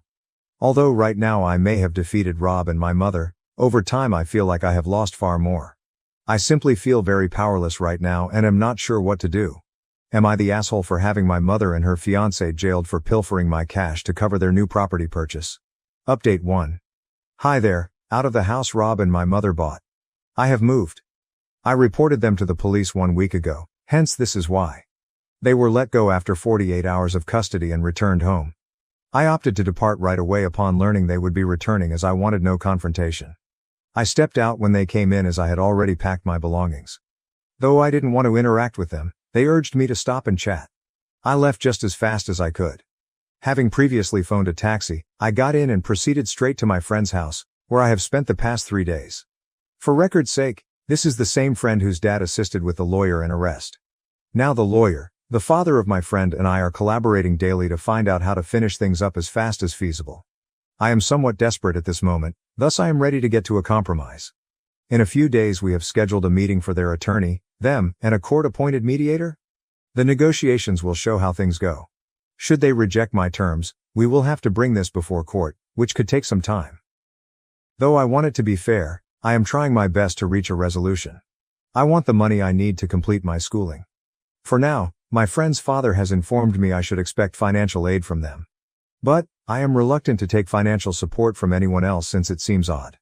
Regarding my grandparents, none has contacted me yet. Clearly, my father's parents and my mother's grandparents stopped talking to me straight after they emailed me pictures of the paperwork. Apart from that, we haven't interacted thus far. I have gathered those records from them personally to provide some concrete evidence as well. They were fairly indifferent about the whole situation even when I walked over to pick those records from them. Though they wished me the best, they did not offer to assist me or even extend an invitation for me to perhaps visit or perhaps interview. Since their behavior has been truly unusual for me to cope with, I really have no idea what's going on with them. So far, things have been somewhat disappointing. Nevertheless, I only hope I can overcome this fast so I may begin college. To be honest, right now I am only going by that. Of course, my friends are being rather helpful, which I truly appreciate because right now I have no family to talk of. Only these folks are really concerned about me. Update 2. Hi. Thus right now I'm not sure what to say as there has been an exciting development. What I discovered is terrible, hence I am literally shivering with rage. Once more, this is somewhat dubious, but my mother showed screenshots, thus I'm not sure what to believe. What happened was that today, just a few hours ago, my mother emailed me. There were just 2 days left until our mediation appointment. She said she really ought to talk to me. She couldn't get to me since I had blocked her everywhere else, but she opened a new email account and sent me something that truly screwed everything I knew to be true. I will hence not waste time. I will just get right to the point. Against me, my whole family plotted. Indeed, the reason all of my grandparents have been so strange throughout the process is that they have all been in on from the start. Not only had my mother squandered the money left to me by my father for herself, but all of them had taken their fair share and kept their lips closed in return. Because she had dirt on them, I at last know why my maternal grandparents were offended that I had reported my mother to the police and why they always seemed to be worried for me but never really stood up for me when it came to her. I also now understand why my paternal grandparents had never even bothered to notify me that these signed papers my mother had left existed until I asked them. My mother emailed me evidence of each of their having been in on this. She spoke with them when I was maybe 14 or 15 years old. She fortunately had all of this on file since they were stupid enough to have these email exchanges. She forwarded me screenshots of these emails. Since I got her arrested, my mother advised me it was only right that I bring these individuals into the matter as well, since it wouldn't be fair for her to be punished when they had all collaborated against me to hide the money and use it for themselves. My dad left a lot of money for me, and all these people, including his attorney, thought it would be better for them to keep it from me and spend it for themselves. This is still unbelievable to me. Over and over I've been reading that email, trying to make sense of it since it seems ridiculous that all these people, including my dad's own parents, were against me. It's really rather shockingly amazing. Their conscience had finally checked in and they had a change of heart, therefore the sole reason they had notified me about the papers my mother had signed and given me the evidence recently. When I phoned them to get aid, they chose to tell me the truth since they understood what they were doing was wrong. Although my mother and her parents had persuaded them not to tell me the truth as it would also bring them down, they had been intending to do this way earlier. Although they had assured me they would not come to tell me everything, if I ever asked they would most certainly be honest. All of this came to light when I inquired whether there was anything they could do to assist. They chose to offer me those records as evidence. Though it makes me happy they decided to assist me back then, it does not clear them. It also clarifies their strange and distant behavior even after helping me out. Because they were guilty. They are truly ashamed, which they should be, yet they still cannot own what they did. Right now though, my brain is simply not working as it should. I just know how to handle any of this. I have no idea what to believe in. Since it's so vast and practically driving me crazy, I haven't even told my friend about what I discovered. All at once I feel deceived, hurt and enraged. Right now I have no idea what to do with these feelings. Given this is a significant development and we will most certainly bring this up during the discussions, I clearly have to discuss this with my attorney. Forgetting that she would also be losing out on a lot of things because of this process, my mother tried to flip the tide against the ones who exposed her. She told me all of this.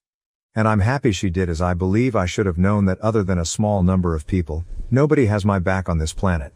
I guess this is how it is since I cannot rely on anyone. Right now, the only thing left to do is inform my friend so he may notify his father. Then we can all get down with my lawyer and discuss what to do about this and forward direction. Still, I am most sure I will be attending college this year. I am not waversing. I have made my mind. I'm ready to ask the dad of a friend for assistance. Right now, I guess I will ask him to be a co-signer on my loan application. I am not asking him to pay my college tuition right now. Update 3. Hi. So we met with the mediator today and, as I mentioned, I very definitely mentioned what my mother had told me in the email. She basically came clean about everything she had done, and now she will have to pay for the money she and the rest of my family have pilfers from me. She also claimed though, that some of the money went toward my upbringing, so we shouldn't hold it against her and shouldn't expect her to reimburse any of the sum taken. I do not buy it though. My grandparents have to do as well. They stole not only that money, but also my hopes and aspirations. I want them to give it back to me so I may have a dignified life. I am not going to be reliant anymore. My friend's dad and my attorney told me that although these kinds of things are not unusual, they do not diminish the cunning and repulsive nature of it. Like me, they were enraged and properly so. They promised me they would make sure I wouldn't have to rely on anybody else for money my entire life. After my dad died, the type of money they pilfers would have made me comfortable for every single year of my life. Although he had done all the necessary steps to ensure I led a contented life, my family found it unacceptable. They just were selfish, hence they had to be taken away from me. Not that will fly with me anymore. After our conversation, my attorney and I agreed we were going for the throat. Particularly on my dime, there is no need for us to back off and let them have themselves. Though things were somewhat harsh there, one thing is certain, we will be meeting once more and this time my grandparents, all of them, will be present as obviously they have also been involved in this. Things might go to court, but I'm going to deal with a student loan till then. I will ensure I get my justice. More than justice, I have to retrieve from them, money taken from me. Since the money was meant for me just and nobody else, all of them had to reimburse me. Although my mother agreed differently, they also betrayed their pledge to my father, to keep me safe and content. I never want to see them once more since they are all failures.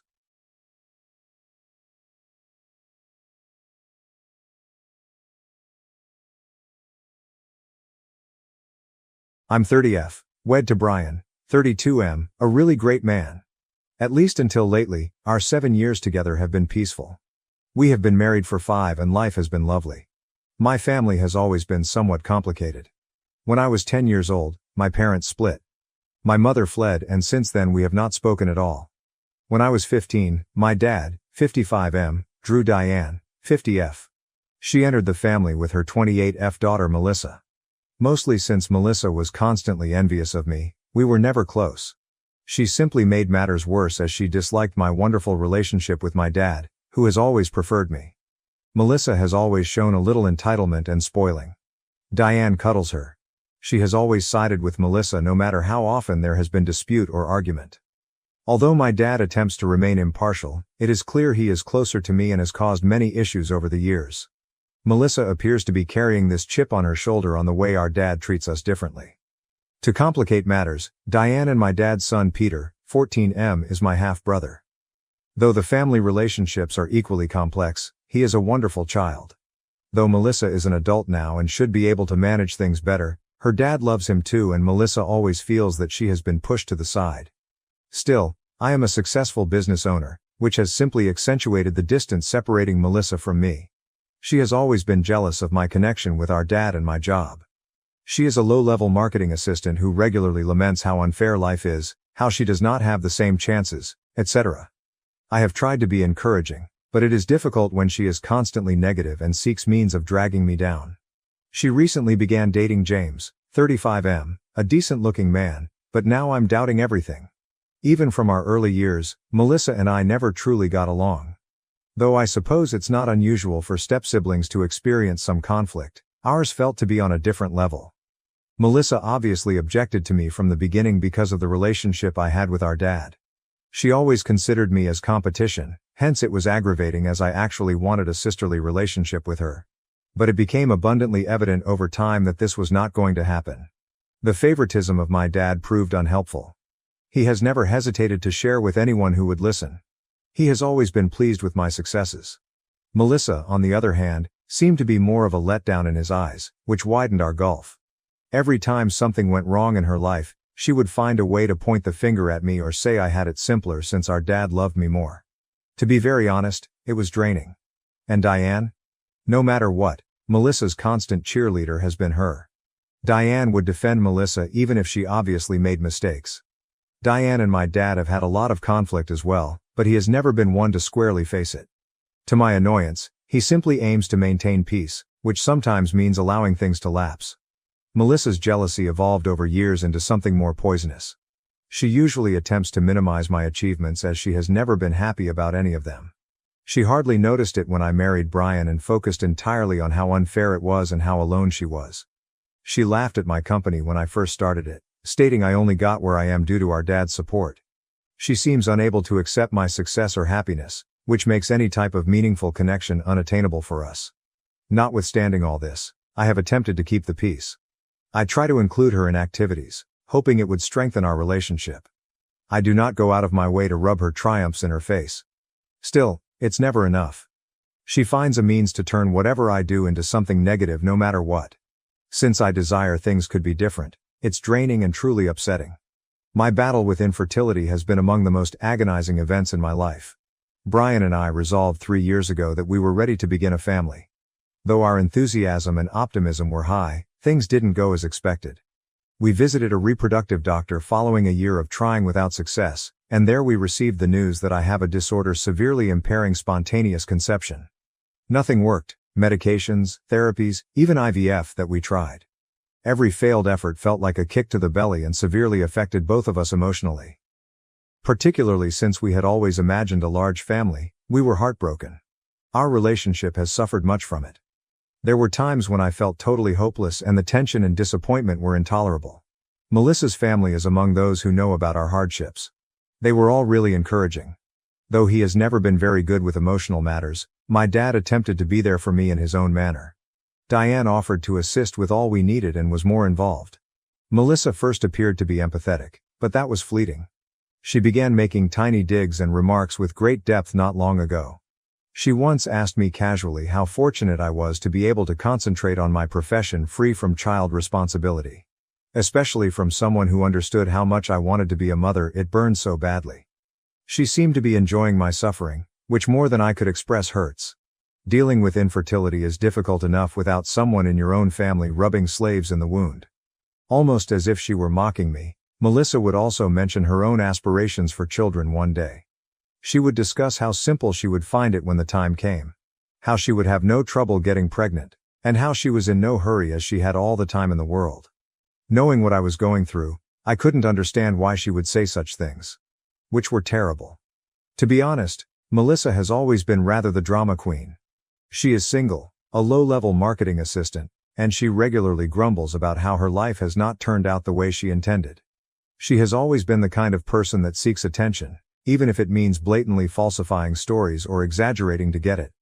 I can't count the times she has pretended to be unwell. Only the next day when something exciting comes up she suddenly recovers. She recently began seeing James, 35M, and initially I thought it would be great for her. Exactly what Melissa needs. Kind, successful, grounded, he seemed to be a decent man. But as their relationship developed, I began to see some warning signals.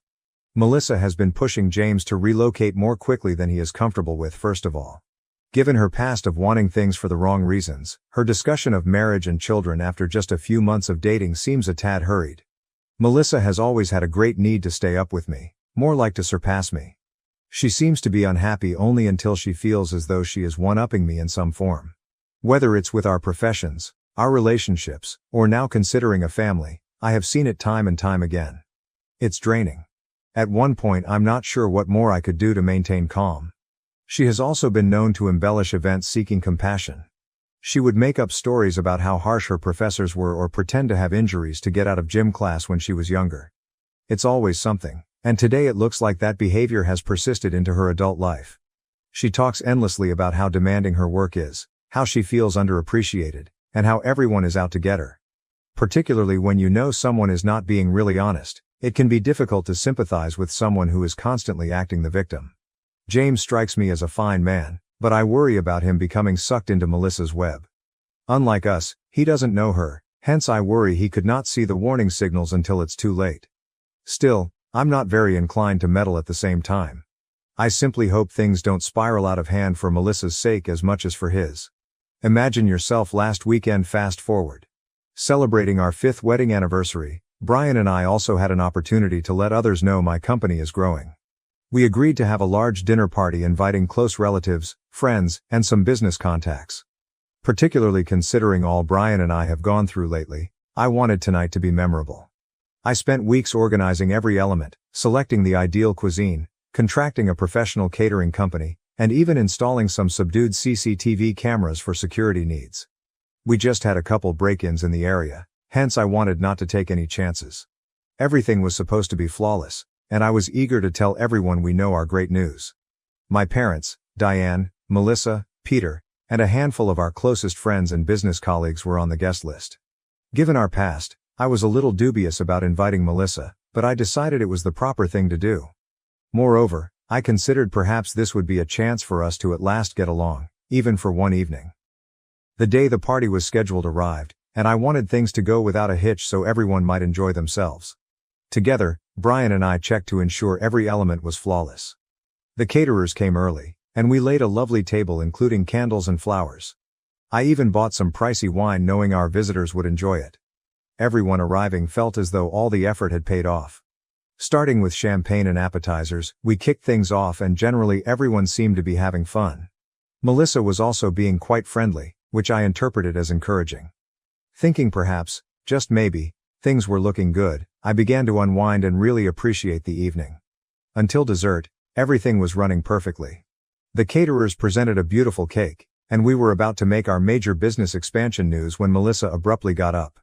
She blurted out that she had some news of her own instead of the toast or anything I had assumed she would bring. Glancing around the room with this haughtiness, she declared, "I'm pregnant, 3 months along. I pledge you could have heard a pin drop." Everyone, including her boyfriend James, who seemed totally blindsided, was shocked. He glanced at her as though he cannot believe what he was hearing. The range of feelings I experienced at that moment, shock, hurt, anger, all of which struck me simultaneously, is difficult for me to even start to explain. Though I have always wanted to make that kind of announcement myself, given all Brian and I have gone through with infertility, I realized that time might never happen. And here was Melissa, grabbing our evening to deliver her bombshell, knowing of my difficulties. Some of our visitors had pitying stares, and that made me wish to vanish. Still, I kept my cool rather than setting out a scene. Though I was dying within, I smiled broadly and complimented her. Although Brian's hand under the table allowed me to relax, I knew he was equally unhappy as I was. Originally scheduled this evening to honor our successes, today it became a celebration of Melissa's pregnancy. I said my congrats, then excused myself and vanished to the bathroom to cool off. I needed 1 minute to collect my ideas and stop the tears from flowing. She stole it entirely from us. It was meant to be our night. Given what we have gone through, I found it incomprehensible why she would act so carelessly. Still, this was Melissa, always seeking to be the center of attention, regardless of cost. Brian and I were still contemplating what had transpired early the next morning. We tried to concentrate on the positives, that is, the nice comments from our friends and the way the business news had been received. But it was difficult to move past the hurt and irritation. Though I hadn't expected to hear from Melissa very soon, there was a loud bang at the door as we were seated for breakfast. When I opened it, Melissa was standing there glaringly angry. Hurrying into the living room, she passed me without waiting. She started a frenzy before I could ask what was going on, charging me for spiking the food at the party to make her sick. She insisted she had been throwing up all night and morning and felt I had done something out of jealousy over her pregnancy. I was totally surprised. Spiking the food? What I was listening to astounded me. She was told that was absurd, that we had professionally catered meals, and that there was no way anything could have been changed. She wouldn't pay attention though. She said that I had to have done something and insisted on seeing the party CCTV footage to clear my name. Melissa was not having it when Brian entered the room trying to cool her down. She was yelling, screaming all kinds of crazy charges, and really I had no idea what to say. That she would even consider me capable of something so sinister infuriated and wounded me. The whole matter is becoming rapidly more dangerous. Should I fail to present Melissa the tape right then and there, Melissa threatened to call the police and press charges. She was behaving totally illogically, and I had no idea what to do. Though another part of me wanted to show her the film merely to shut her down and establish I had done nothing wrong, part of me wanted to throw her out of the house. She wasn't having it when Brian tried to reason with her, saying that perhaps she was simply suffering morning sickness. Nothing we said would make her change her mind. She was sure I had done anything to compromise her pregnancy. Just wanted it to stop. I felt as though I was in some kind of twisted dream. A few more minutes of yelling and accusations later, I at last consented to show her the CCTV film. I thought that was the only approach to persuade her to cool off and leave our peace intact. I called up the recordings from the previous evening and Brian and I guided her to the room housing the film.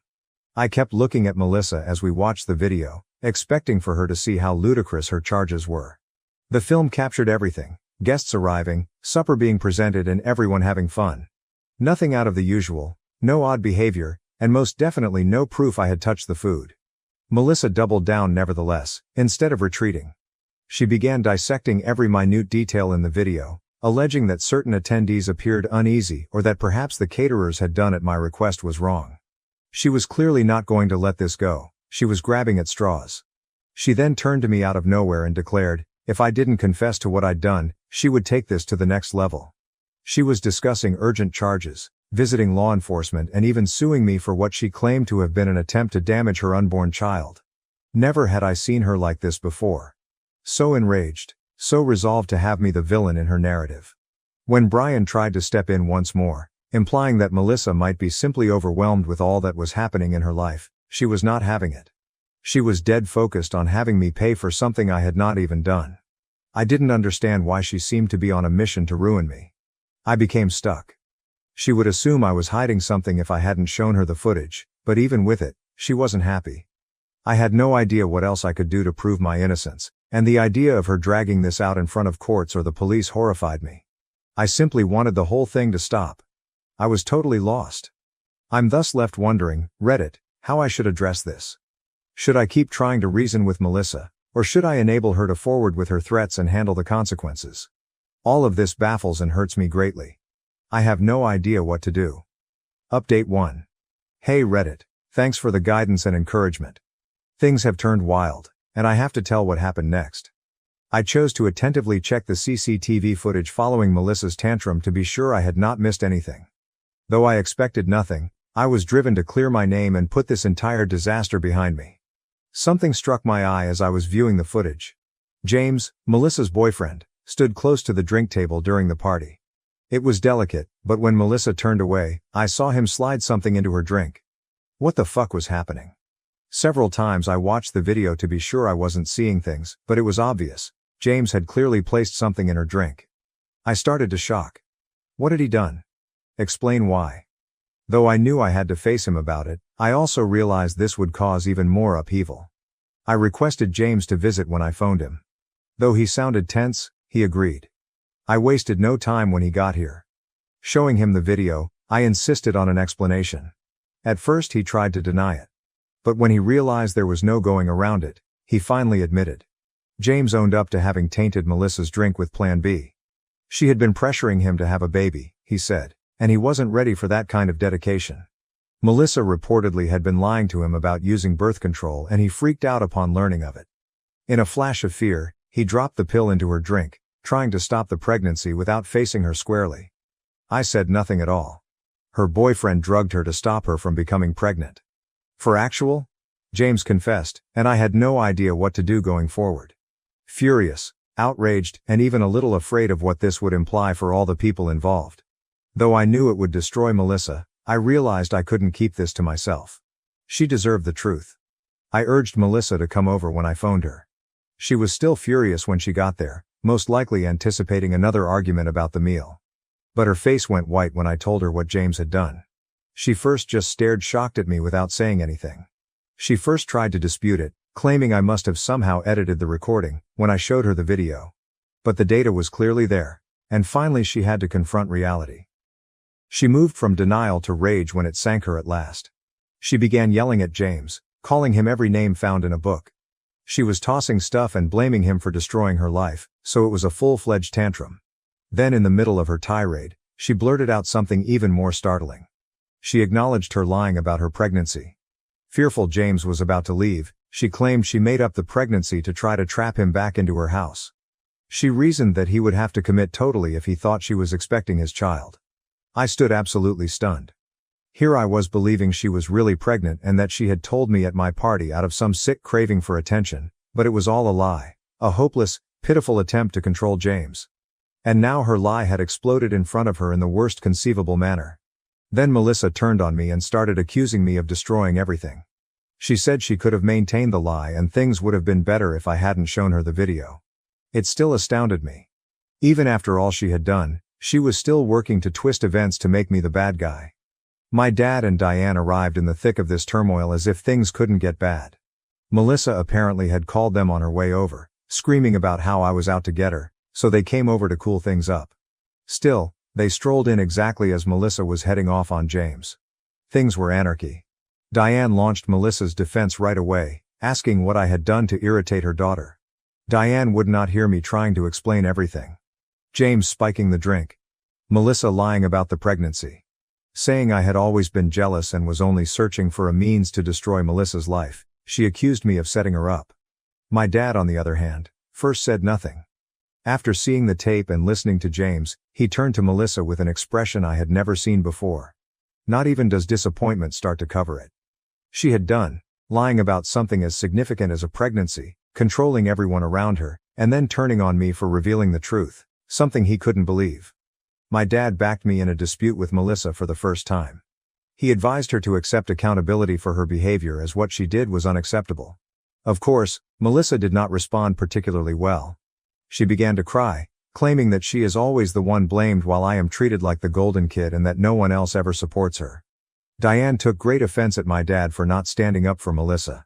She charged him with deserting their family and enabling me to turn him against them. With Melissa screaming in the background, the whole event descended into a protracted quarrel between my dad and Diane. It was a horrible catastrophe. All I wanted was everyone to go. They finally did. Melissa was still sobbing and Diane glared at me like I was the devil when my dad advised Melissa and Diane to head home and cool off. I was utterly exhausted. All I wanted was a decent anniversary party and business news, and suddenly this catastrophe had my family in disarray. Right now I'm at a complete loss, hence I could really appreciate some guidance on how to handle this. Update 2. Good Reddit, I'm back offering more updates. Since that turbulent day, things have become convoluted, and I am still trying to make sense of it all. Word got around among our relatives and friends once the dust settled from the major disclosure on James spiking Melissa's drink. Though you know how these things go, people talk, I did not want it. Concerned about the situation, business associates and a few close friends contacted me. While some were encouraging, others seemed concerned about how this mistake may damage my company's standing. Given something as serious as accusations of spiking cocktails and lying about a pregnancy, I suppose that makes sense. No one wants to be connected with scandal. Though within I was slightly panicking, I told them everything was under control. Having this drama leak into my work life is the last thing I need. Regarding Melissa, her standing has suffered greatly. Those who attended the party, especially those who personally heard her announcement, are now challenging all she says. She has been avoiding social media, which is unusual for her. Some of her shared acquaintances have also distanced themselves. She enjoys the attention normally, but right now it seems as though she is hiding. Regarding family dynamics, things have become even more convoluted. James split from Melissa soon after everything became clear. Unable to handle the aftermath, he was naturally enraged over being controlled. Naturally, Melissa blames me for the breakup. She says they would still be together if I hadn't showed her the film. Classic Melissa, dodging accountability instead of assigning guilt. About the whole thing, my dad is truly conflicted. Though Melissa's behavior calls for a soft spot for him usually, this time he seems to be questioning it. I never would have imagined him saying that, but he has been discussing severing relations with her. It has severely damaged his relationship with Diane, who is still protecting Melissa. Things between them are, at least, tense, and I worry it may cause further major problems in their marriage. Given all that has transpired, I have been giving legal action against James great thought. Though it was under Plan B, what he did, spiking Melissa's drink, was utterly out of line. Speaking with a lawyer, they advised me that things may get complicated even though they stated I have a case should I wish to file charges. Given the whole affair has gone public, James might countersue for slander, particularly now. It's a lot to consider and I'm not sure if the extra stress is worth it. Melissa has been flitting about threats of a lawsuit against me for emotional suffering at the same time. She is claiming great mental trauma from my showing of the CCTV footage and revealing of her lies. Although it's ridiculous, the attorney encouraged me to treat it seriously should she choose to act. If it comes to a countersuit, we are looking at possibilities. But to be honest, the thought of attending court over this makes me ill. I simply want this dream to fade. To aggravate things, Diane is entirely on Melissa's side. Just ridiculous is her insistence on my dad acting legally against me. Though it's driving a gulf between him and Diane, my dad is happily not entertained by that thought. More frequently staying at our house, he is trying to avoid the stress at home. Though I hate to see him trapped in the middle, I have no idea how to correct it. I am currently attempting to concentrate on safeguarding my company and myself. Just in case things get more intense, I have added more security devices at home and at the office. I have also begun recording everything, every contact, every threat. So I have evidence should this go before court. Although it seems overkill, I would much prefer to be safe than regret. Edit 1. To try to save what remains of our family, my dad advised family therapy. He is eager to mend things with Diane and, I believe, still harboring hope that we may somehow mend our connection with Melissa.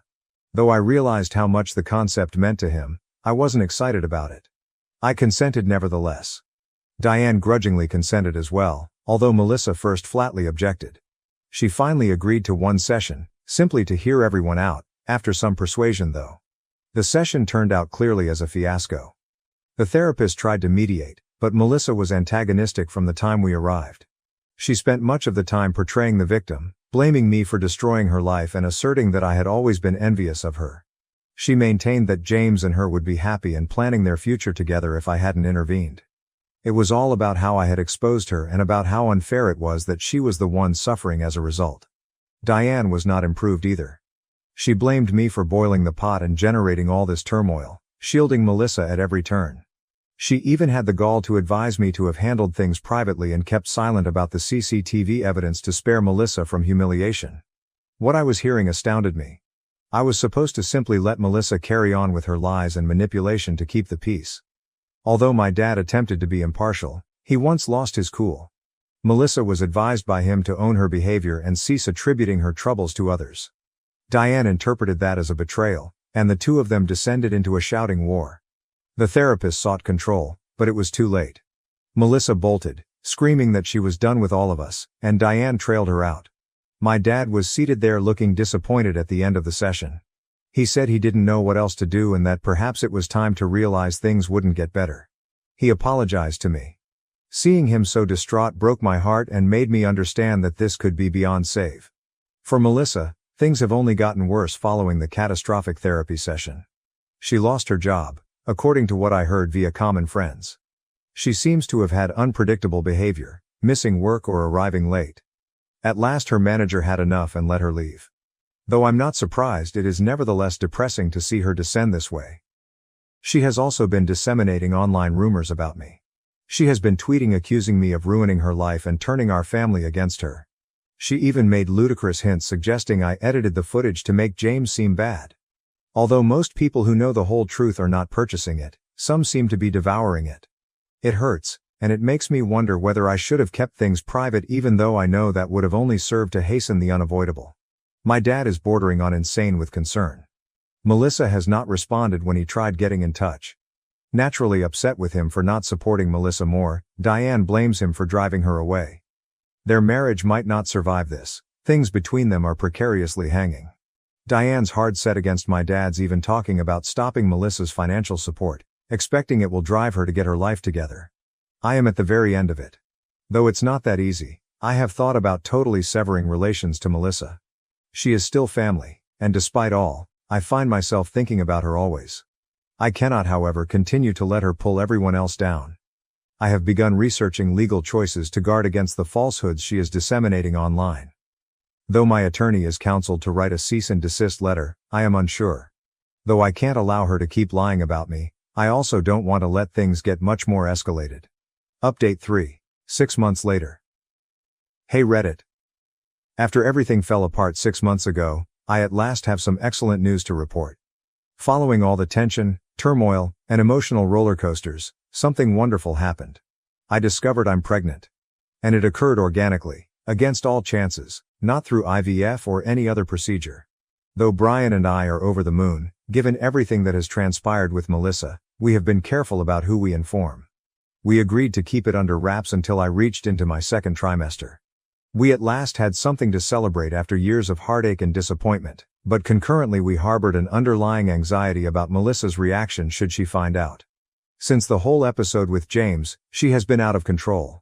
The last thing we wanted was for her to find a means of ruining this for us too. We have kept the pregnancy under wraps, only informing a small number of close friends and intimate relatives. When we told Dad, he was overjoyed and has been quite helpful.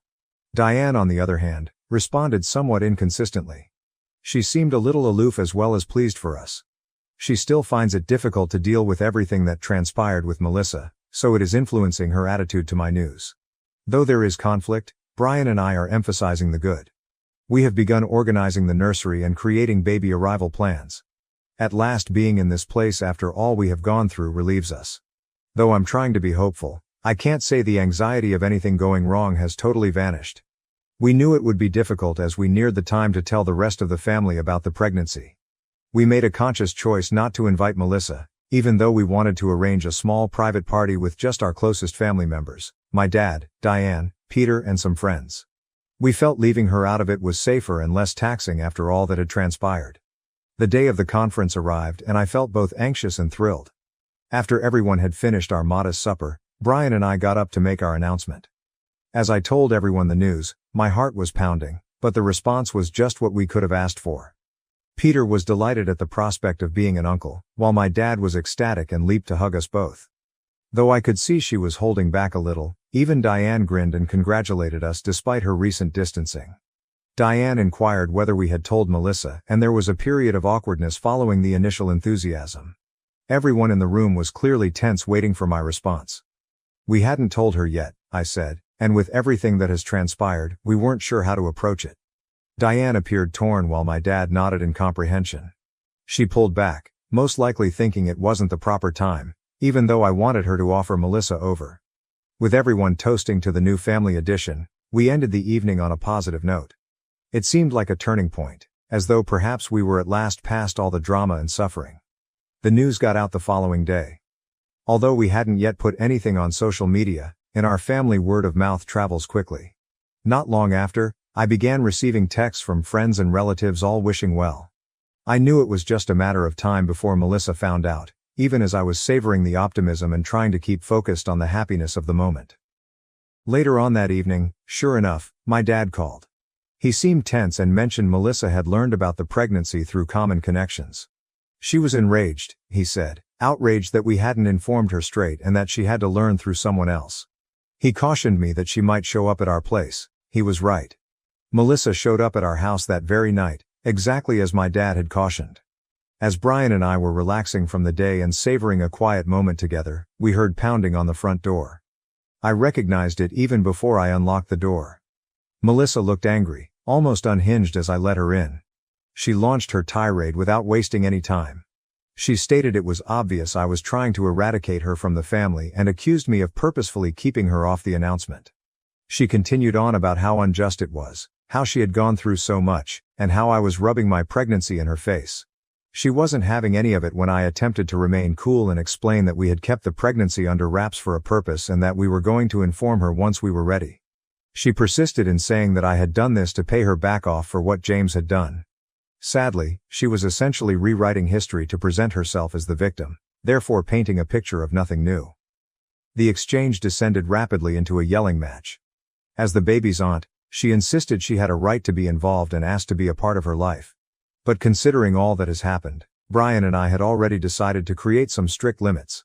We explained to her that although we wouldn't cut her off entirely, we wanted time and space to concentrate on our new family free from continual upheaval. She finally lost it entirely at that. Melissa began yelling that we were isolating her, that we were attempting to take away the only family she had left, and that she would make our lives terrible if we allowed her to participate. Brian intervened, reminding her she should go and that should she keep threatening us, we would discuss obtaining a restraining order. She hurled herself and slammed the door behind her. Having to threaten legal action against my own stepsister merely to preserve the peace in my family astounded me. Melissa's reaction made Brian and I realize we had to make some difficult choices. We filled my dad in on what had transpired when we spoke. Though I could see he was very depressed by the whole situation, he was not surprised. Although he has always strived to keep the family together, he also acknowledged that this time things had gone too far. My dad totally approved of our choice to impose limits on Melissa. He even advised us to think about temporarily cutting off our interaction with her until she receives the care she obviously requires. Diane, though, told a different tale. She contacted me, obviously disturbed when she learned what had transpired. Saying Melissa was only going through a difficult period and that cutting her off would only make things worse, she begged me to rethink.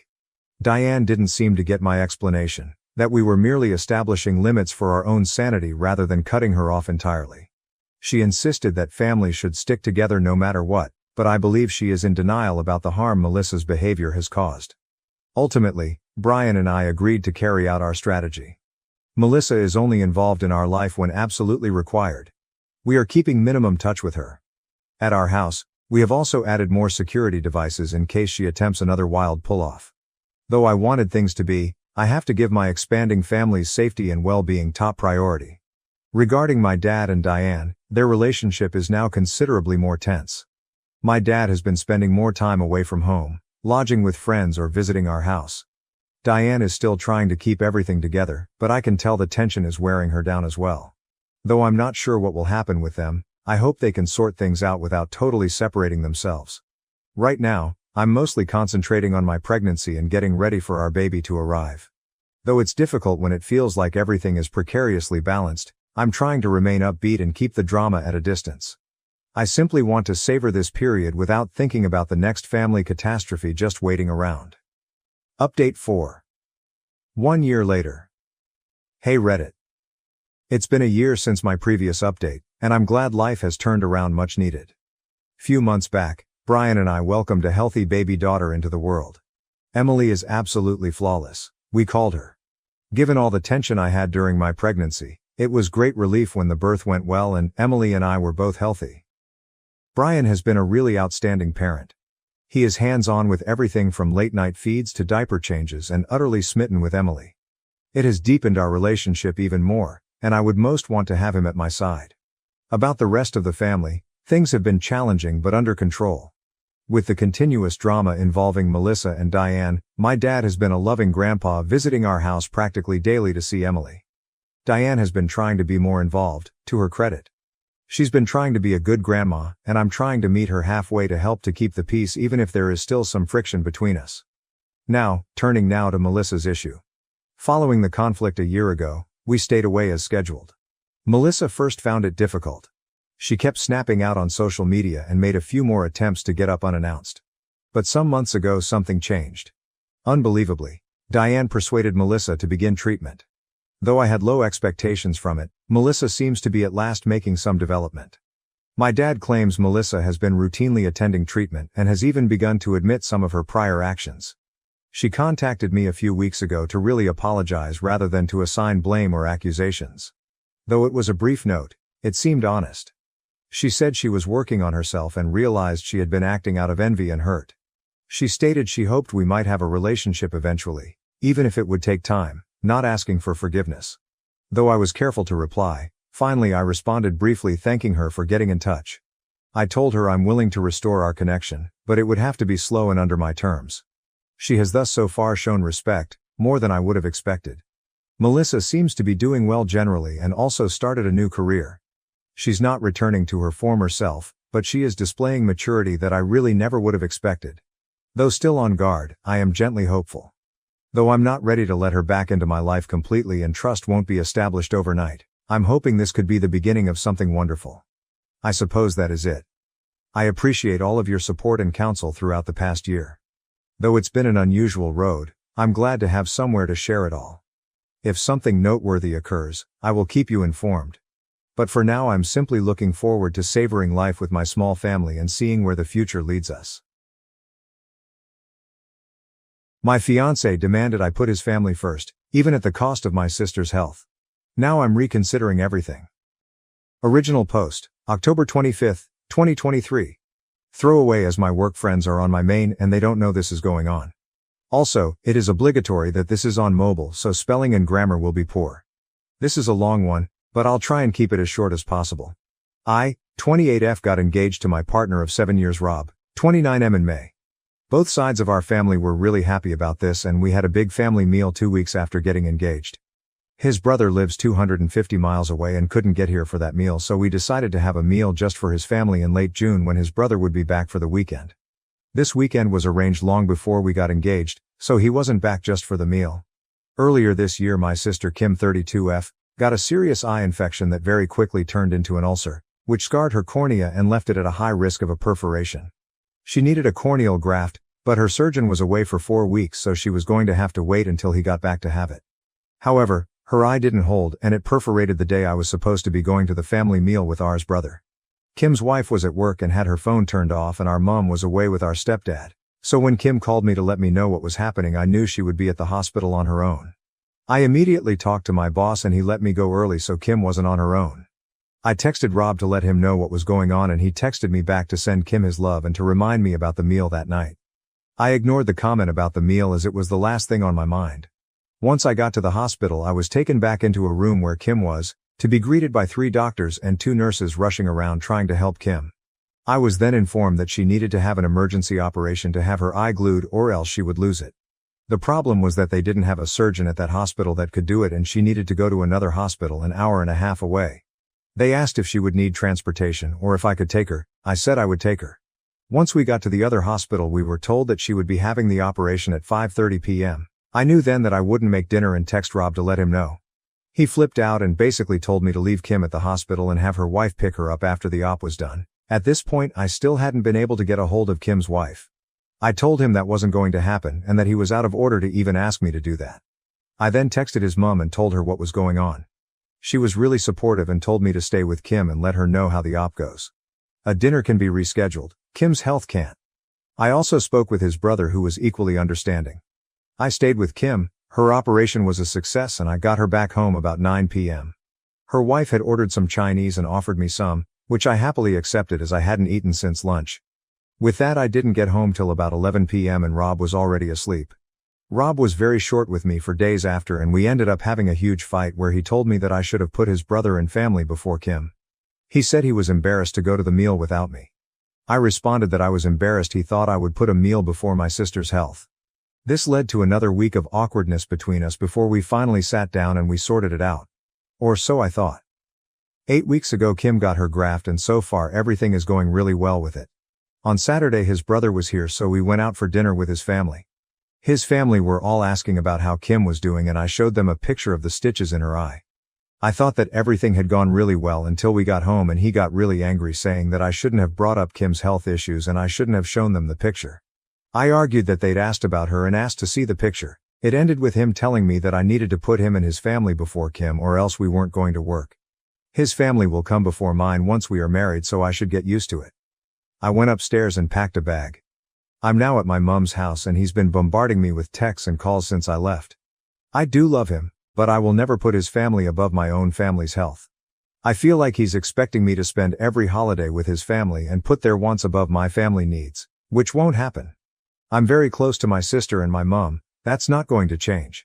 So I don't really know how to move forward or if I even want to. Has anyone experienced anything like this before? If so, how did you deal with it? TLDR. My fiancé got mad that I missed dinner with his family because my sister needed emergency surgery and I was the only one available to take her. He is now insisting that I put his family before my own. I don't know how to move forward with him. Edit. For some reason it won't let me do a full update post even on my own page, so I'm just going to add it to here. Thank you so much for everyone that commented. I replied to as many as I could, but I read all of them. Warning, this is going to be longer than the original post. A lot has happened. TLDR, for those that just want a quick update, I left him and he's out of my house. His mom is seriously pissed at him and his brother has gone no contact with him for the foreseeable future. For those that want a longer version. Once I'd decided to end things with him, I knew that the main issue would be getting him out of my house. I own the house outright. My grandma died 5 years ago and left her house to my mom, who sold it and split the money between me and my sister. I then bought my house with that money about a year after she died. I got in touch with my stepdad's friend, who was a landlord the day after I wrote my original post, who then put me in touch with his solicitor. He didn't have time to see me in person that day, but we did have a phone call where he gave me my options. In the UK we have something called a Section 8 notice. This is a 14-day eviction notice and the solicitor said this would be the quickest way to get him out, however he could try and contest it if he wanted to, which would lead to court dates and could take months. I asked him to draw up the notice and date it for Friday, the next day. I'd already made the decision to end things with him after work on Friday, so that he could have the weekend to sort through his emotions before work on Monday. On Friday morning I texted Rob and asked him to meet with me at our local pub after work. He quickly agreed. Not only is the pub a public space, but my stepdad and a few of his work friends go in there every Friday after work for a few pints, so I knew he would be there to step in if I needed him. Thank you for suggesting this, Redditors. I also picked up the eviction notice on my lunch break, so I was ready to give it to him. Cost £250 but was worth it. When I got to the pub, Rob was already there and my stepdad was standing at the bar with his workmates. I sat down with Rob and got straight to the point. I told him that it was over. I couldn't be with someone who didn't give me any support when I was going through one of the scariest moments of my life and expected me to drop my family for him. It didn't matter what excuses he could come up with. I wasn't interested. I'd made up my mind and we were done. He stared at me in shock for what felt like an hour but was probably only a minute or so. He then started saying I couldn't be serious. We'd been together for 7 years and I was throwing it all away. I could never find another guy like him. I responded to the last comment with, I don't want a guy like you. That's why I'm ending it. I need someone who will support me when times get tough, not get annoyed that the world isn't bowing down to what he wants. I then handed him an envelope with the eviction notice in and my engagement ring. I told him I was giving him a few weeks to find a place and be out of my house. Then I stood up and walked over to my stepdad, who had bought me a much-needed drink, and stayed with him until my ex left, still looking in shock. I knew he wouldn't approach me whilst I was with my stepdad, as he has always been a little scared of him. This is obviously a very condensed version of what happened. Once I got back to my mum's house, I had one single text from him saying he wasn't moving out and was going to contest the eviction until I'd come to my senses and got back with him. We are not over, was how he ended the text. I just turned my phone off and decided to deal with the legal side of things on Monday. There was nothing else I could do. Saturday morning I woke up and turned my phone back on and had another text from him saying that he would move out if I paid him £10,000, as that's what he'd paid towards bills whilst he had lived at the house. He paid for half the electric, gas, Wi-Fi and Sky package. Note, the Sky package is only as expensive as it is because he has to have every sports channel known to man, so his half literally just paid for the sports channels. I'd already asked the solicitor about this though, and he'd assured me that I didn't owe him any money as he hadn't contributed to a mortgage or any renovations of the house. It was just general expenses. He also knew that I don't have £10,000 just lying around. Let's say I was irritated by this and decided to ring his mum to see if she could talk some sense into him. I'll call his mum Sandra to make it easier. She was appalled by what I told her and said she would speak to him. She called me back about an hour later and asked me to meet her at the house. Rob was on an away day to watch his football team play and wouldn't be back till about 10 p.m., so I knew he wasn't there. I met her at the house with Kim, and Sandra said that Rob's brother was on his way back home and they would have Rob out by the following afternoon. She hadn't even spoken to Rob, just his brother, but she promised he would be out. Sandra then asked me to walk her through the house, showing her exactly what was his and what wasn't, so he didn't take anything that didn't belong to him. The next morning I got a text from Rob calling me all the names under the sun for getting his mom and brother involved. I blocked him, and a couple of hours later, Sandra texted me to let me know he was out and staying with her. I thanked her and she told me that she would like to stay in contact, and I happily agreed to this. I went back to my house after work on Monday, changed the alarm code, and my stepdad changed all the locks for me. My stepdad is also arranging for a friend of his to install cameras around the outside of the house. This will be done over the weekend. Sandra rang me on Tuesday asking if we could meet up as she had some things she wanted me to know. So we met for lunch that day. It was at this time that she told me her ex was a controlling a-hole who was incredibly selfish, and the selfishness was what she had seen in Rob for so long. That's why she had commented on him being like his father, but she had hoped that was the extent of Rob's attitude and he hadn't picked up his dad's controlling behavior, which, to be fair, he hadn't up until this whole episode. She had left Rob's dad after he had punched Rob's brother in the face when he was 14 and Rob was 10. He had never laid a hand on her or their sons before, but one time was enough and she left with the boys. To her knowledge, her ex had never reached out to speak to Rob or his brother, and they hadn't spoken to their father in years. I didn't know any of this. All I had been told was that their dad wasn't in the picture and hadn't been for a long time, but Sandra had thought I knew and that's why she hadn't told me before. However, she had found out on Sunday night that Rob was back in contact with his father and had been for the past year. His dad had been putting lots of thoughts into Rob's head about how he is the man of the house and his family is all that matters. This had fed into Rob's selfish tendencies and had amplified them tenfold.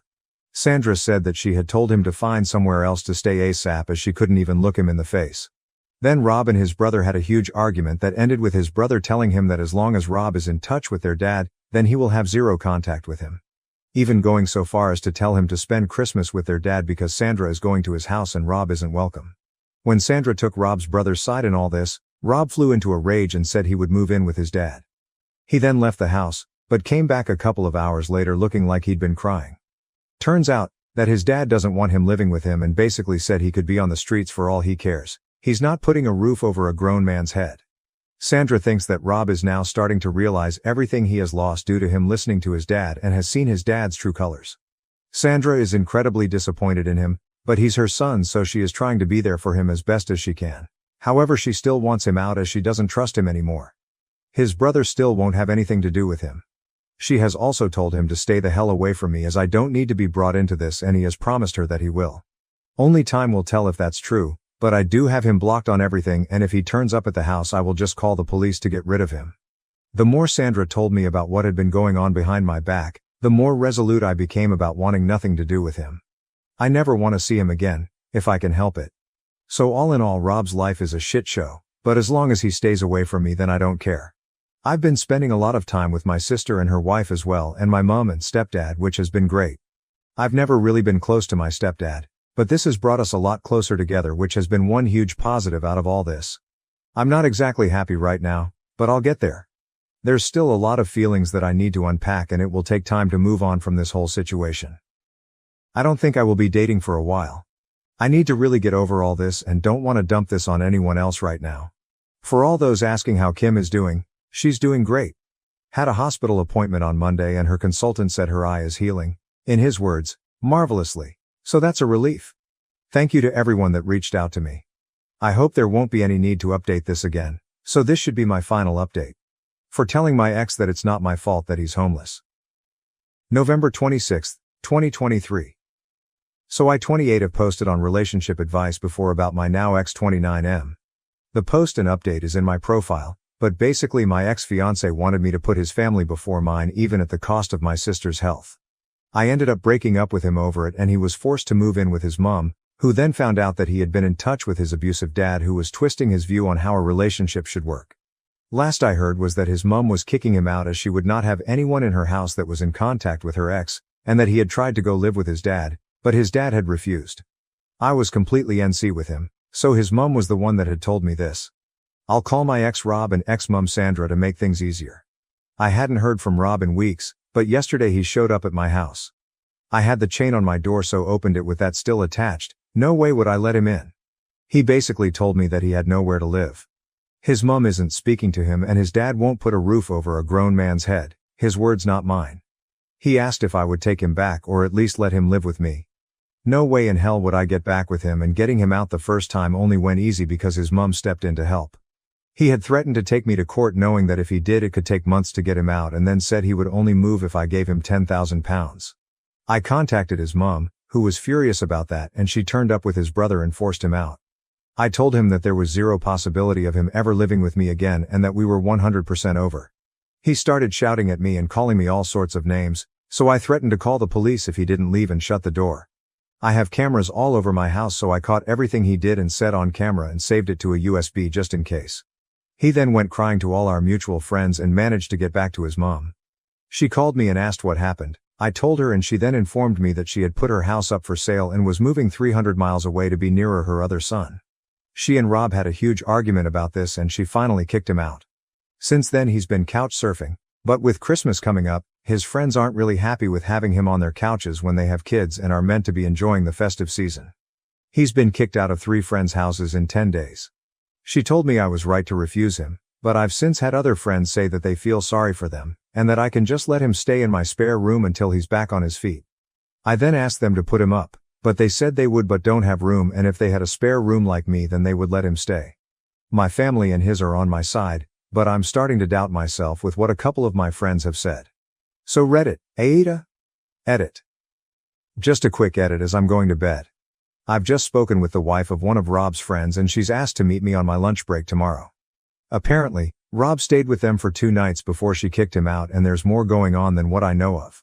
She's going to tell me the full story tomorrow, but told me that I shouldn't let him anywhere near me and that he's staying in Airbnb so he does at least have a roof over his head right now. I'll try to update after I've spoken to her. Update, November 27th, 2023. So I posted yesterday about my ex turning up at my house wanting me to let him move back in with me. I said no, but a couple of friends thought I should let him and that messed with my head. Rob is my ex. A few people told me to change my lock, etc. I did that and changed my alarm code, as well as my stepdad got his friend to put up 4 cameras around my house. I'm also going to start shutting the gate so that no one can walk up to the house without ringing the bell there first. I put in an edit that I was going to meet with one of Rob's friends' wives for lunch today, and I have to say that it was informative for sure. I'll call her Nat, 30F, and her husband Zach, 29M. So I went to meet her on my lunch break at a cafe near my work. It's a place that a lot of my co-workers go to, and I know the staff there as well. A few Redditors thought that she might bring Rob with her, so I wanted it to be somewhere I feel comfortable and have backup if needed. Turns out that I didn't need to bother about that. When I got to the cafe, Nat was there on her own. I grabbed some lunch and a drink and sat with her. We went through the usual small talk before she started telling me what had been going on. Rob rang Zach on Thursday morning saying he had nowhere to go and could he stay with them for a few days. Zach spoke to Nat and they agreed he could stay in their guest room. Rob went to their house after work and they had a long talk where Rob told them he has a flat lined up, but can't move in till January. Zach and Nat agreed to let him live with them until January as long as he followed some basic rules and paid for his own food. The rules were things like, no bringing women back there, and if he went out drinking he had to be quiet when he got back so he didn't wake their daughter who's 6. He agreed to all this and paid for a Chinese for them all that night. The next day after work Rob went to meet his dad in the pub for a few pints. When Zach and Nat went to bed Rob still wasn't home. They were woken up at about 2 in the morning by Rob arguing with a woman. Apparently, Rob had met this woman in a bar, took her back to Zach and Nat's house, got his pleasure and then told her to get dressed and fuck off once he was done. She had gotten angry, which started an argument where Rob was saying some horrific shit to her.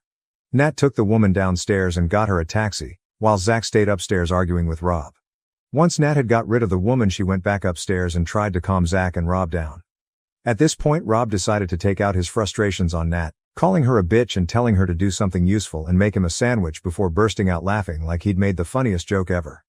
This made Zach lose it and pinned Rob to the wall by his throat. Side note, Rob isn't a fighter at all, whereas Zach was an amateur boxer in his youth and can handle himself well. Nat managed to get Zach to let him go and Rob was shoved in the guest room and told to sleep off the alcohol.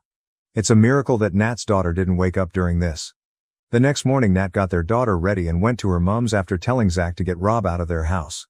Zach agreed, and after Nat left he woke Rob up and told him to pack his shit and leave. Rob tried to apologize and begged to stay, but Zach was having none of it and kicked him out. Going off the timing, I think he left there and came straight to my house. On Sunday Zach texted Rob to meet up so that they could speak and they met up in a pub. Zach has been friends with Rob since they were 11 and has never seen him act like he has been doing, so he wanted to find out what was really going on. He managed to finally get the truth out of Rob. Basically, Rob has been in contact with his dad for a lot longer than he told us. By this point it's over 2 years. His dad is a raging misogynist that believes a woman's place is in the kitchen and bedroom. A man's place is to rule the house and be waited on hand and foot, as well as deciding who can and can't be in their lives. He's been dripping this poison into R's ear and it's really taken a hold of him. Zach told Nat that he just doesn't recognize Rob anymore. Rob wants to start living his life the way his father has told him he should. When Zach pointed out that Rob's dad is 62, living in a shitty one-bedroom flat, not had a real relationship since R's mom left him, has no friends, his family doesn't speak to him, and that he's the type of guy that when he walks into a pub people finish their pants so they can leave and get away from him, Rob was furious. He told Zach that his dad is just misunderstood. Zach responded that people understood his dad and that's why they stayed away from him. He's toxic. This pretty much ended their conversation and Rob left. Zach did find out that Rob does have a flat lined up for January, so that was true, and that he's found Airbnb he can stay until the flat is ready at a minimal cost. Zach and Nat have also decided to go NC with Rob as they don't need that toxicity around them, but especially not around their daughter. A few Redditors had said it sounded like Rob was on drugs, so I asked Nat what she thought, and she doesn't think so but can't be sure. She and Zach think that Rob is just so far under his dad's thumb now that he's completely changed as a person. He believes that everything his dad says is gospel. She did let me know that Rob has a burner IG account that he is using to check on my IG, and I immediately made my account private. He had said something about seeing me waste money on a stupid amount of Christmas presents when I couldn't even help him out with Zach on Sunday. I'd been to a Christmas market on Saturday afternoon and had posted pics on IG. All of this just made my resolve stronger that he will not be getting anywhere near my house again. It also made me realize that I don't have any feelings for him anymore other than frustration at how he's acting and some sadness at how far he's fallen from the man I once knew. I thought that hearing he had another woman in his bed would annoy me, but there was just nothing. I couldn't have cared less. I thanked Nat for the info and we agreed to keep in touch. We won't be as close as we were when I was with Rob, but it feels good to have someone who knows the entire situation and has seen Rob's behavior with his own eyes. There were also some Redditors that told me to ditch the friends that had told me to let him stay with me. Unfortunately, I can't ditch them completely as they're part of the friend group and that would just cause unnecessary drama, but I will be keeping my distance from them and only talking to them when part of the group. I'm currently with my sisters and we are going to watch a Christmas film to get us in the mood to decorate all our houses this weekend. So I will be on and off for the next few hours if anyone has any questions. Thanks for the votes and giving me some perspective. Reddit isn't all bad. For anyone that's still around. December 19th, 2023. Still have people reaching out to see if I'm okay. A few hated me just using initials, so R is Rob. I really hoped that I wouldn't have to update again, but I've just had a call from one of Rob's friends and it looks like he's going to be spending Christmas in prison. Apparently, he went out on Saturday night with his dad and they got into an argument which turned physical. Rob isn't a fighter, however he is bigger and stronger than his dad, and it ended with his dad falling backwards and hitting his head off a wall, knocking him unconscious. The staff in the pub called the police and an ambulance, but Rob left before they got there. Rob's dad had to go to hospital, where he still is. I'm unsure of his exact injuries, but they're not life-threatening. He must also be awake as he is pressing charges against Rob. However, they won't keep him in unless absolutely essential at this time of year. Rob was arrested on Sunday morning at the B&B he's been staying at and had to appear in magistrate's court on Monday. Due to him not having a fixed address right now and the fact that his dad is still in hospital, he has been remanded on a Section 18 with intent. Unless he can find a permanent address to go to, then he won't be getting out until his trial at Crown Court. I know his mom is already with his brothers over 250 miles away, so I don't think she will be able to help right now. Finding this out has actually given me a sense of peace right now. I've been trying to ignore it, but the chance of him turning up and spoiling Christmas has been at the back of my mind ever since he turned up at my house. I'm hoping he stays in over Christmas so that I can just relax. OOP on Section 18 in her area. OOP, Section 18 is an assault charge. A Section 18 with intent is the next level up and is classed as intending to and causing grievous bodily harm to someone. I've been told that if found guilty, then it's usually a multiple-year prison sentence. Another mini update, December 23, 2023. I went round to N&Z, hereby known as Nat and Zach, to drop off a present for their daughter, a bottle of Bell's for Zach and a bottle of Prosecco for Nat for Christmas, and had a cup of tea with them whilst they filled me in on what's going on. Rob will be in over Christmas, but will likely get out early January. His lawyer is trying to get the charges reduced from Section 18 with intent to a Section 20. I only found out today that a Section 18 with intent is one step down from attempted murder and you're looking at double digits in prison if you get found guilty. Section 20 is a lot less severe and is usually a 2-year suspended sentence for first-time offenders, which he is. His lawyer has said that if he pleads guilty to Section 20 then CPS will lower the charges to get this one over and done with ASAP, as the courts are ridiculously backed up in the UK right now and prisons are full. Zach went to the B&B he was staying at and got Rob's stuff, which is now sitting in his garage as one last favor to Rob, Zach's words. He can't get in touch with me without my consent whilst he is locked away. The prison literally has to ring me and ask if it is okay that I get put on his approved call list, and only then is he allowed to ring me, which won't be happening. I've also spoken to his mom, who has basically washed her hand of him for the time being. She thinks that he needs to learn his lesson, and maybe spending Christmas in a cell will teach him how much he's lost the plot. She has spoken to him and said that he's now saying the right things, but only time will tell if he means them. He is talking about moving to be near his brother to get away from their dad, so maybe he has seen the light. His brother has refused to go onto his call list, so Rob can't contact him, so I don't know how that will work. As for his dad, he is still in hospital with a broken hip and has had to have surgery to fix it. The broken bone and head injury is why the charges are so high right now. I feel like a weight has been lifted off my shoulders, knowing he can't ruin my Christmas. I'm just about to pack everything into the car and go and stay at my mom's until January 2nd, but thought I'd finish the year off letting everyone who's helped me and supported me through this know what's going on. Merry Christmas to everyone that celebrates it, and hope everyone is doing well.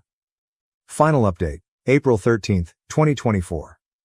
Hi all, sorry it's been a while since my last update, but I wanted everything to be finished before I update it again.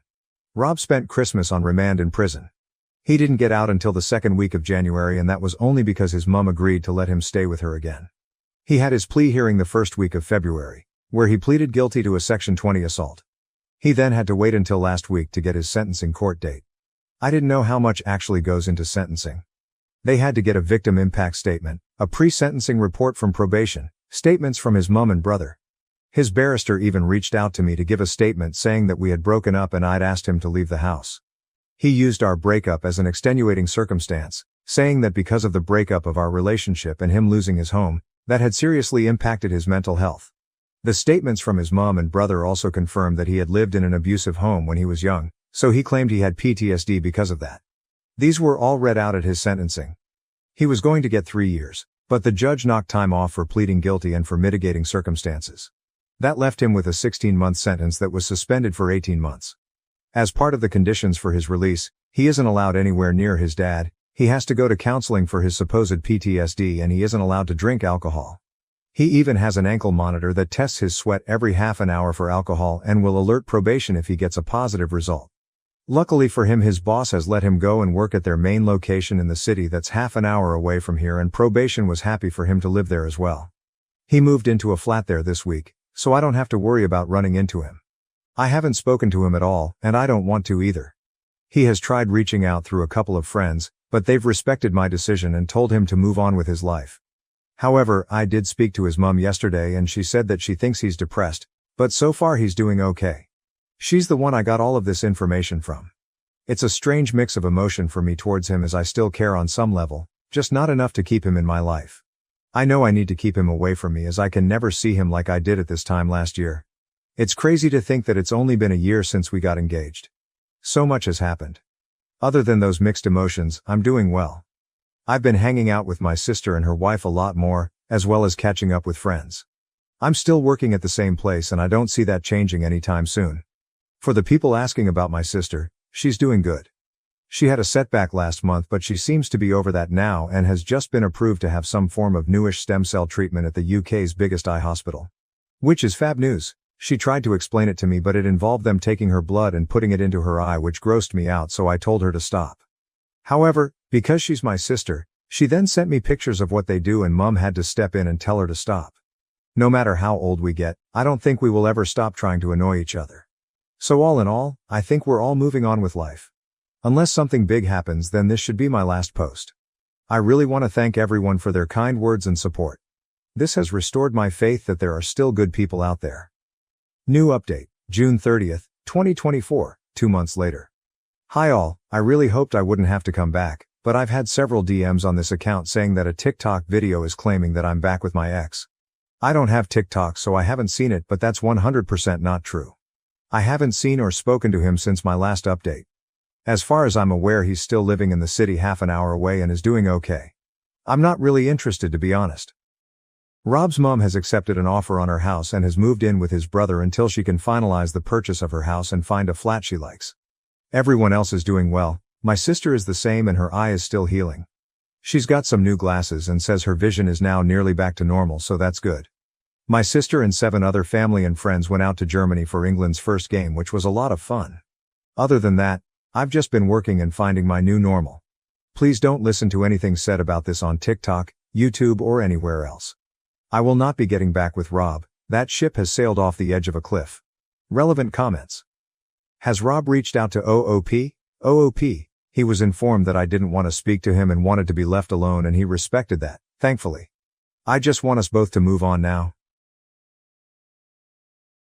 My daughter left me for her stepmom.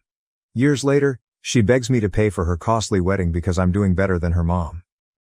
To start with, I am honestly grateful that my daughter, Tara, has a great relationship with her stepmother, Danny. To give some context, my husband Mark and I did not have a good relationship.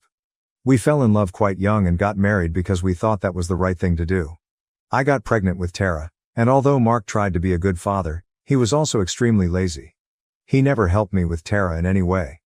I was the one who fed her, changed her diapers, stayed awake the whole night until she could sleep, bathed her, and took her for walks.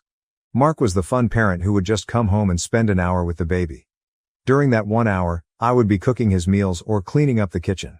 Mark would then have his dinner and go into his den to play video games.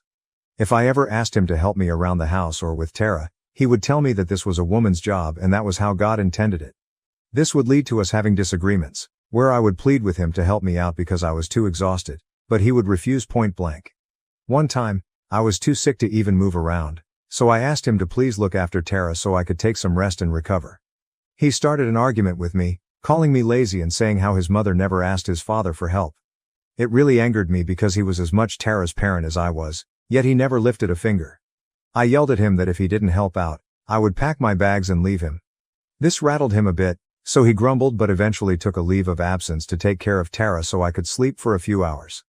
As my maternity leave was coming to an end, I asked my mother if she could babysit Tara during my working hours, and she graciously accepted.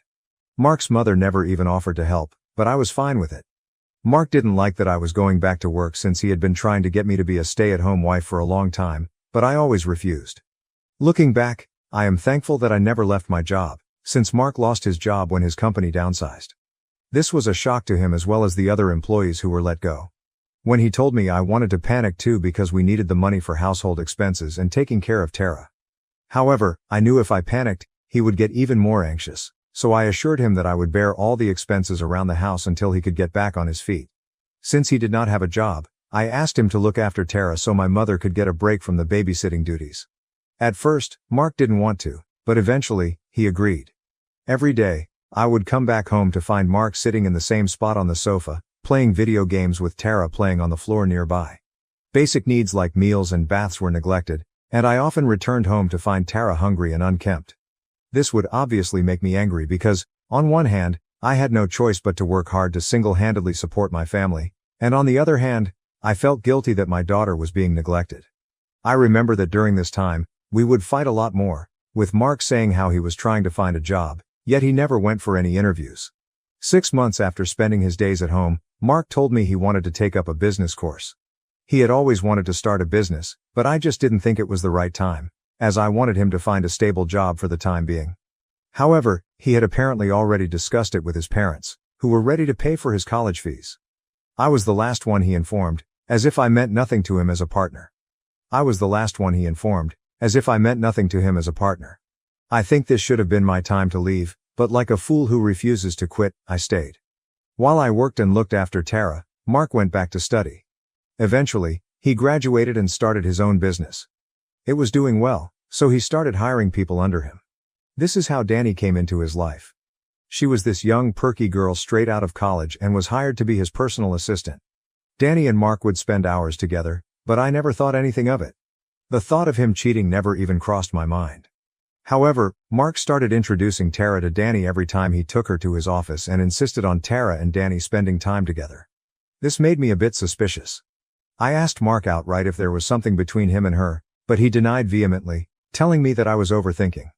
I dropped it until one of my friends called me one day and told me she saw Danny and Mark sitting in a cafe holding hands. She had no idea who Danny was, but from her description of the woman sitting with Mark, I knew it had to be Danny. I was not only embarrassed that my husband was cheating, but I also knew that everyone would now find out about it. That evening, I insisted on Mark inviting Danny for dinner, telling him how I should know her since she worked for him. He had no idea that I now had proof of his discretions. During dinner, I told him directly that I was done with them sneaking behind my back and that I knew everything. Mark froze, and Danny went pale as a sheet. I told her that I didn't care if she was sleeping with my husband because, at this point, no one could save our marriage. Danny and Mark looked at each other, and she finally confessed that she was in love with Mark. She went on to say that she didn't mean for this to happen and that she was sorry for everything. However, Mark asked me why I had invited Danny if I already knew everything, and he started telling me how I had no right to embarrass them. He told me how he was not going to sit there and apologize since I was the one who had failed at our marriage first. I scoffed as he went on to blame me, saying how I should have tried to keep him satisfied, but I never did because I was always too busy trying to be independent. I shook my head and reminded him how my work put food on the table while he was jobless and when he was off going to study. Mark argued that I could have left my job after his business was doing well, but I told him that I couldn't take any chances and that we both needed to have jobs to bring in the income necessary for our future. I was so pissed at this man for trying to weasel his way out of this fiasco that I went on to tell him how I had never neglected him or Tara and always did all the house chores regardless of my job, so he had no right to blame me. He kept trying to blame me, but I ignored him. I looked at Danny and mouthed good luck, before excusing myself from the table. I knew exactly what I had to do now. In some way, Mark was freed from the burden of finding an excuse to divorce him.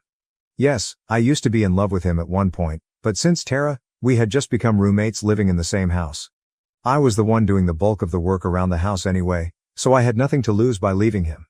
I packed my bags along with Tara's, while Mark kept asking what I was doing. I informed him that I was leaving and would be sending him divorce papers soon.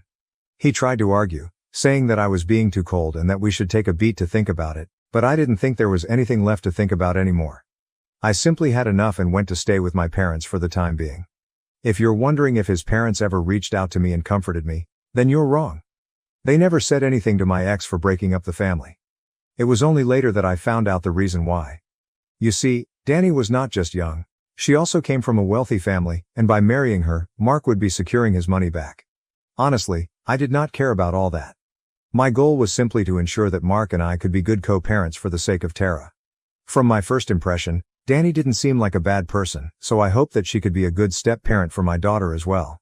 During the divorce, I took half of my husband's assets, which was a lot since his business was making six figures. I bought a place for myself and Tara to live in. Mark and I had shared custody, so while I got Tara from Monday to Friday, he got her from Friday evening until Monday morning, when he would drop her off at school. After our divorce, he immediately let Danny move in with him. Tara would come back home and tell me how Danny and Mark would take her to expensive restaurants for dinner or to amusement parks. She would always be really excited to meet them during the weekend. In the beginning, I didn't notice anything.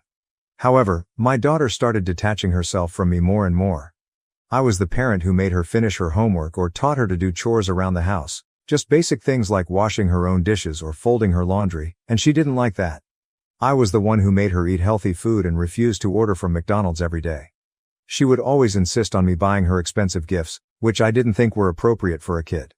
Mark, on the other hand, was the fun parent who took her everywhere, and she would spend her weekends doing absolutely nothing except watching TV or eating good food. She would often tell me how chill they were, and if I didn't listen to her, she would say hurtful things like she wished she lived with them only. This would break my heart, but she was a kid, so I would let it slide. When Tara was 12, Danny got pregnant with twins. Tara was really anxious during this time and would constantly ask me if Mark would still love her. I had to reassure her that her father would love her no matter what. Her anxiety got so bad that I had to talk to Mark about it. In the end, he did talk to Tara and reassured her that nothing would change between them. However, Tara informed him that she wanted to spend more time with him, and he agreed. Hence, she started going to his place on Wednesday evenings instead of Fridays. Tara had her own room in the house until then, but since the twins were coming, Mark told her that they would renovate the basement for her while her bedroom would turn into the twins' room. Tara agreed. This all happened without my knowledge because at this point, my daughter was hardly communicating with me. She was so focused on being a part of Mark's family that she would hardly tell me anything going on in her life. After the twins were born, Mark informed me that for the next 2 months, Danny didn't want Tara to come over since she wanted to take care of the babies and give her 100% attention to them. I yelled at him that this would seriously hurt his daughter and make her question if he even loved her, But he argued back that he needed to be there for Danny and the twins and they were his first priority. When I broke the news to Tara, she started to cry and kept asking why Danny didn't want her anymore. I did my best to reassure her as much as I could. After a month, when Mark came to pick her up, Tara was beside herself with joy. She later told me how adorable the twins were and how beautiful her room was in the basement. After seeing the pictures of her new room, I did agree that it was pretty. Even though it irked me a bit that she had agreed to give up her room. After seeing the pictures of her new room, I did agree that it was pretty, even though it irked me a bit that she had agreed to give up her bedroom for the twins. However, if my daughter was happy, then I was happy too. As days went on, Tara would find excuses to spend more and more days with her father. She would tell me how she loved babysitting the twins since Danny sometimes needed a break. This really pissed me off, so I forbade Mark from using his daughter as a stand-in babysitter. He argued that this was how children bond, but I told him that his children could bond without Tara changing their diapers and feeding them with a bottle, which was not a job for a teenager. After some back and forth, he agreed. However, Tara yelled at me when she found out. She told me that Danny had informed her that I had complained to Mark about it. Tara said she wanted to do this for the twins, but I knew my daughter was desperately trying to fit in or be loved by Mark and Danny by doing whatever they wanted. I assured her that I had no ill intentions and that I wanted her to enjoy her teenage years.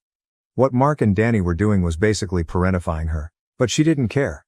This was the start of Tara always choosing Danny over me. I never disliked Danny, but it would hurt every time my own daughter compared me to her stepmother in every way. Teenagers can be harsh, and Tara was no different. She also started getting meaner and nastier towards me. For example, I remember once after work, I came home and was sitting watching TV while eating ice cream. When Tara came out of her room, she commented on how I was becoming a fat cow. It really took me by surprise, especially since I wasn't even fat. When I asked her why she said such a thing, Tara told me that Danny had taught her gluten makes people fat and that she wasn't allowed to eat gluten at Mark and Danny's place. I informed her that while that might be true for some, gluten is not inherently bad, and she had no right to body shame someone just because she didn't prefer eating it. As more days passed, Tara became an entirely different person. In every other conversation, she would bring up how Danny did this or that, and it essentially felt like she was turning into a mini Danny herself.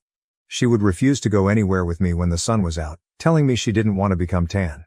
She insisted on skipping breakfast so she could lose a few extra pounds to fit into a bikini that Danny had bought one size smaller.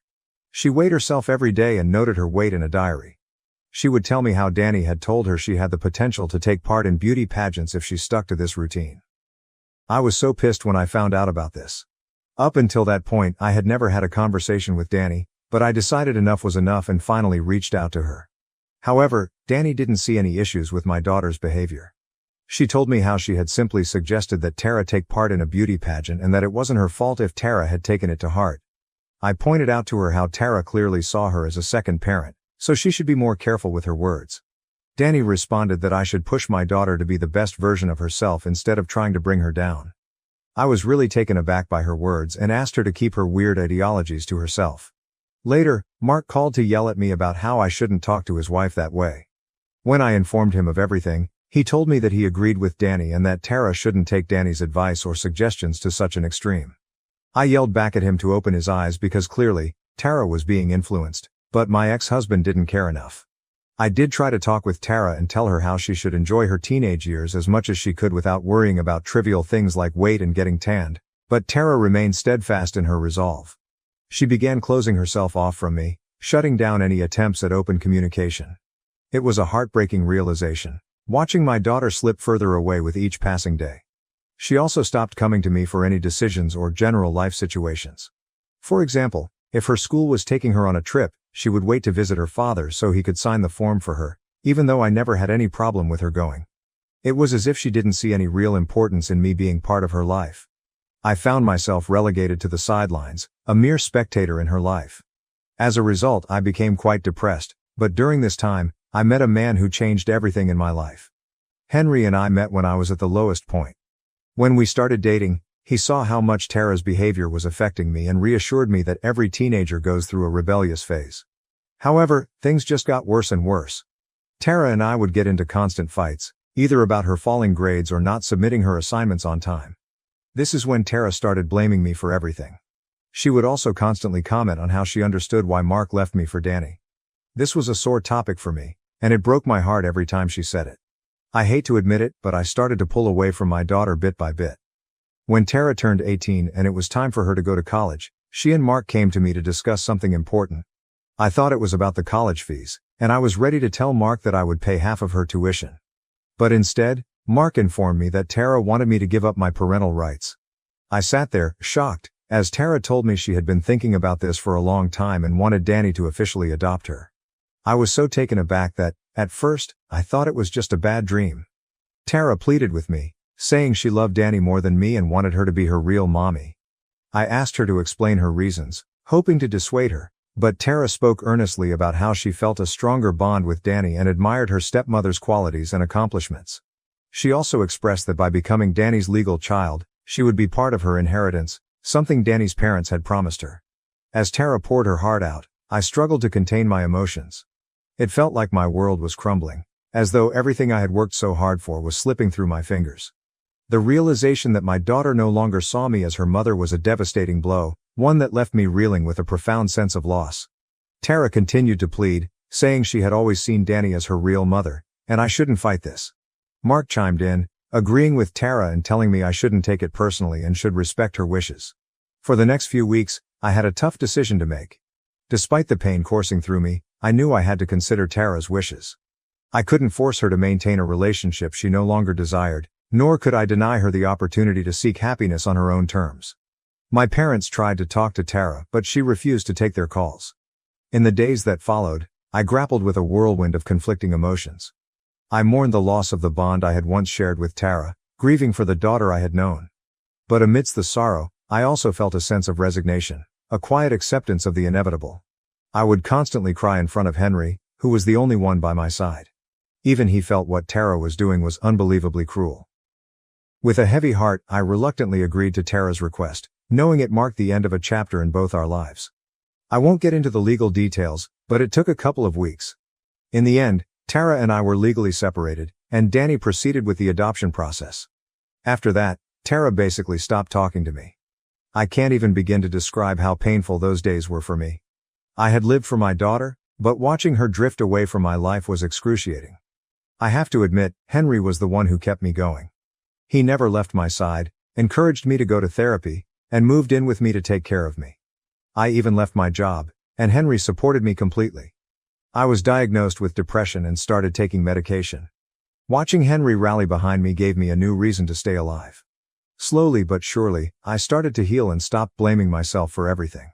Henry encouraged me to join his business just to keep myself busy, and I agreed. Henry was the partner I never had but truly deserved. I poured myself into my work and my relationship with Henry, finding joy in the simple pleasures life had to offer. For the last 6 years, I have worked with Henry to build his business, and he has made me an equal partner, giving me a seat at the table. We respect each other professionally as well as personally. We got married and built a good life for ourselves. Never in my wildest dreams did I think Tara, who hadn't even called me once over the last few years, would reach out to me out of the blue yesterday. Her unexpected call caught me off guard, stirring up a whirlwind of emotions I thought I had buried deep within. She asked me about my life and informed me about hers. I didn't know why she was calling, but I was glad that she remembered me after all this time. At the end of the day, regardless of what any legal papers say, she is still my daughter, and I will always continue to love her, no matter how much she hurt me.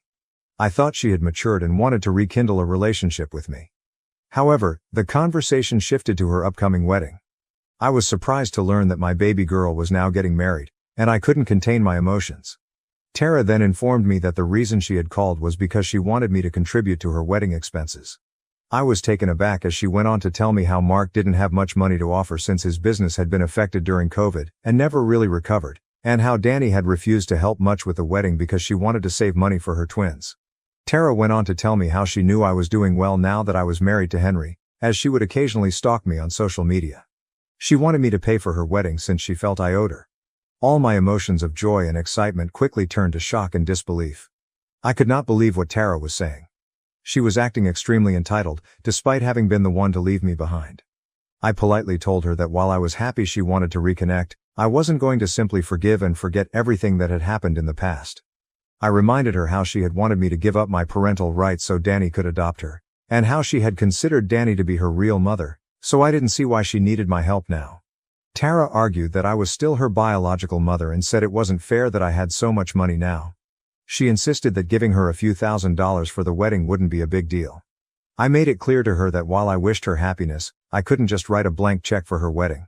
She got angry and called me a few unpleasant names, blaming me for abandoning her and saying I didn't fight for her enough all those years ago. It felt like she was grasping at straws, trying to justify her actions, and the conversation wasn't going anywhere. She angrily disconnected the call. Now, I'm left wondering if I should have just helped my daughter out for her wedding, which I could easily afford. AITA for not helping my daughter. Update 1. I never expected this post to blow up so quickly. In a matter of days, I've had hundreds of strangers on Reddit telling me that I shouldn't under any circumstances concede to my daughter's demands. When I posted this, I was feeling guilty because she is, after all, my daughter. But seeing all your comments about how she is basically using me has made me question my own judgments. It's very difficult as a parent to stop loving your child, even if they don't want you anymore. Tara will always be my baby, but I have to accept that she is no longer a child and has turned into an entitled adult. Mark and Danny haven't reached out to me, so I guess they have no idea that Tara is asking me for financial assistance. I won't be helping her, and I've also had a conversation with Henry about it. Update 2, I sent a message to Tara, just like some of you suggested. Dear Tara, I want to express how much I appreciate you reaching out to me and sharing updates about your life. It meant a lot to hear from you, and I'm glad to know that you're doing well.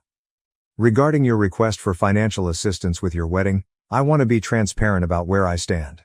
While I understand your desire for support during this important time, I must respectfully decline your request. Since you never wanted me to be part of your life, I believe it's best for us to maintain the current distance between us. It's important for me to prioritize my own well-being and boundaries. I want nothing but the best for you as you embark on this new chapter, and I hope you can understand and respect my perspective. I sent this message to her this morning, and I will update if she replies.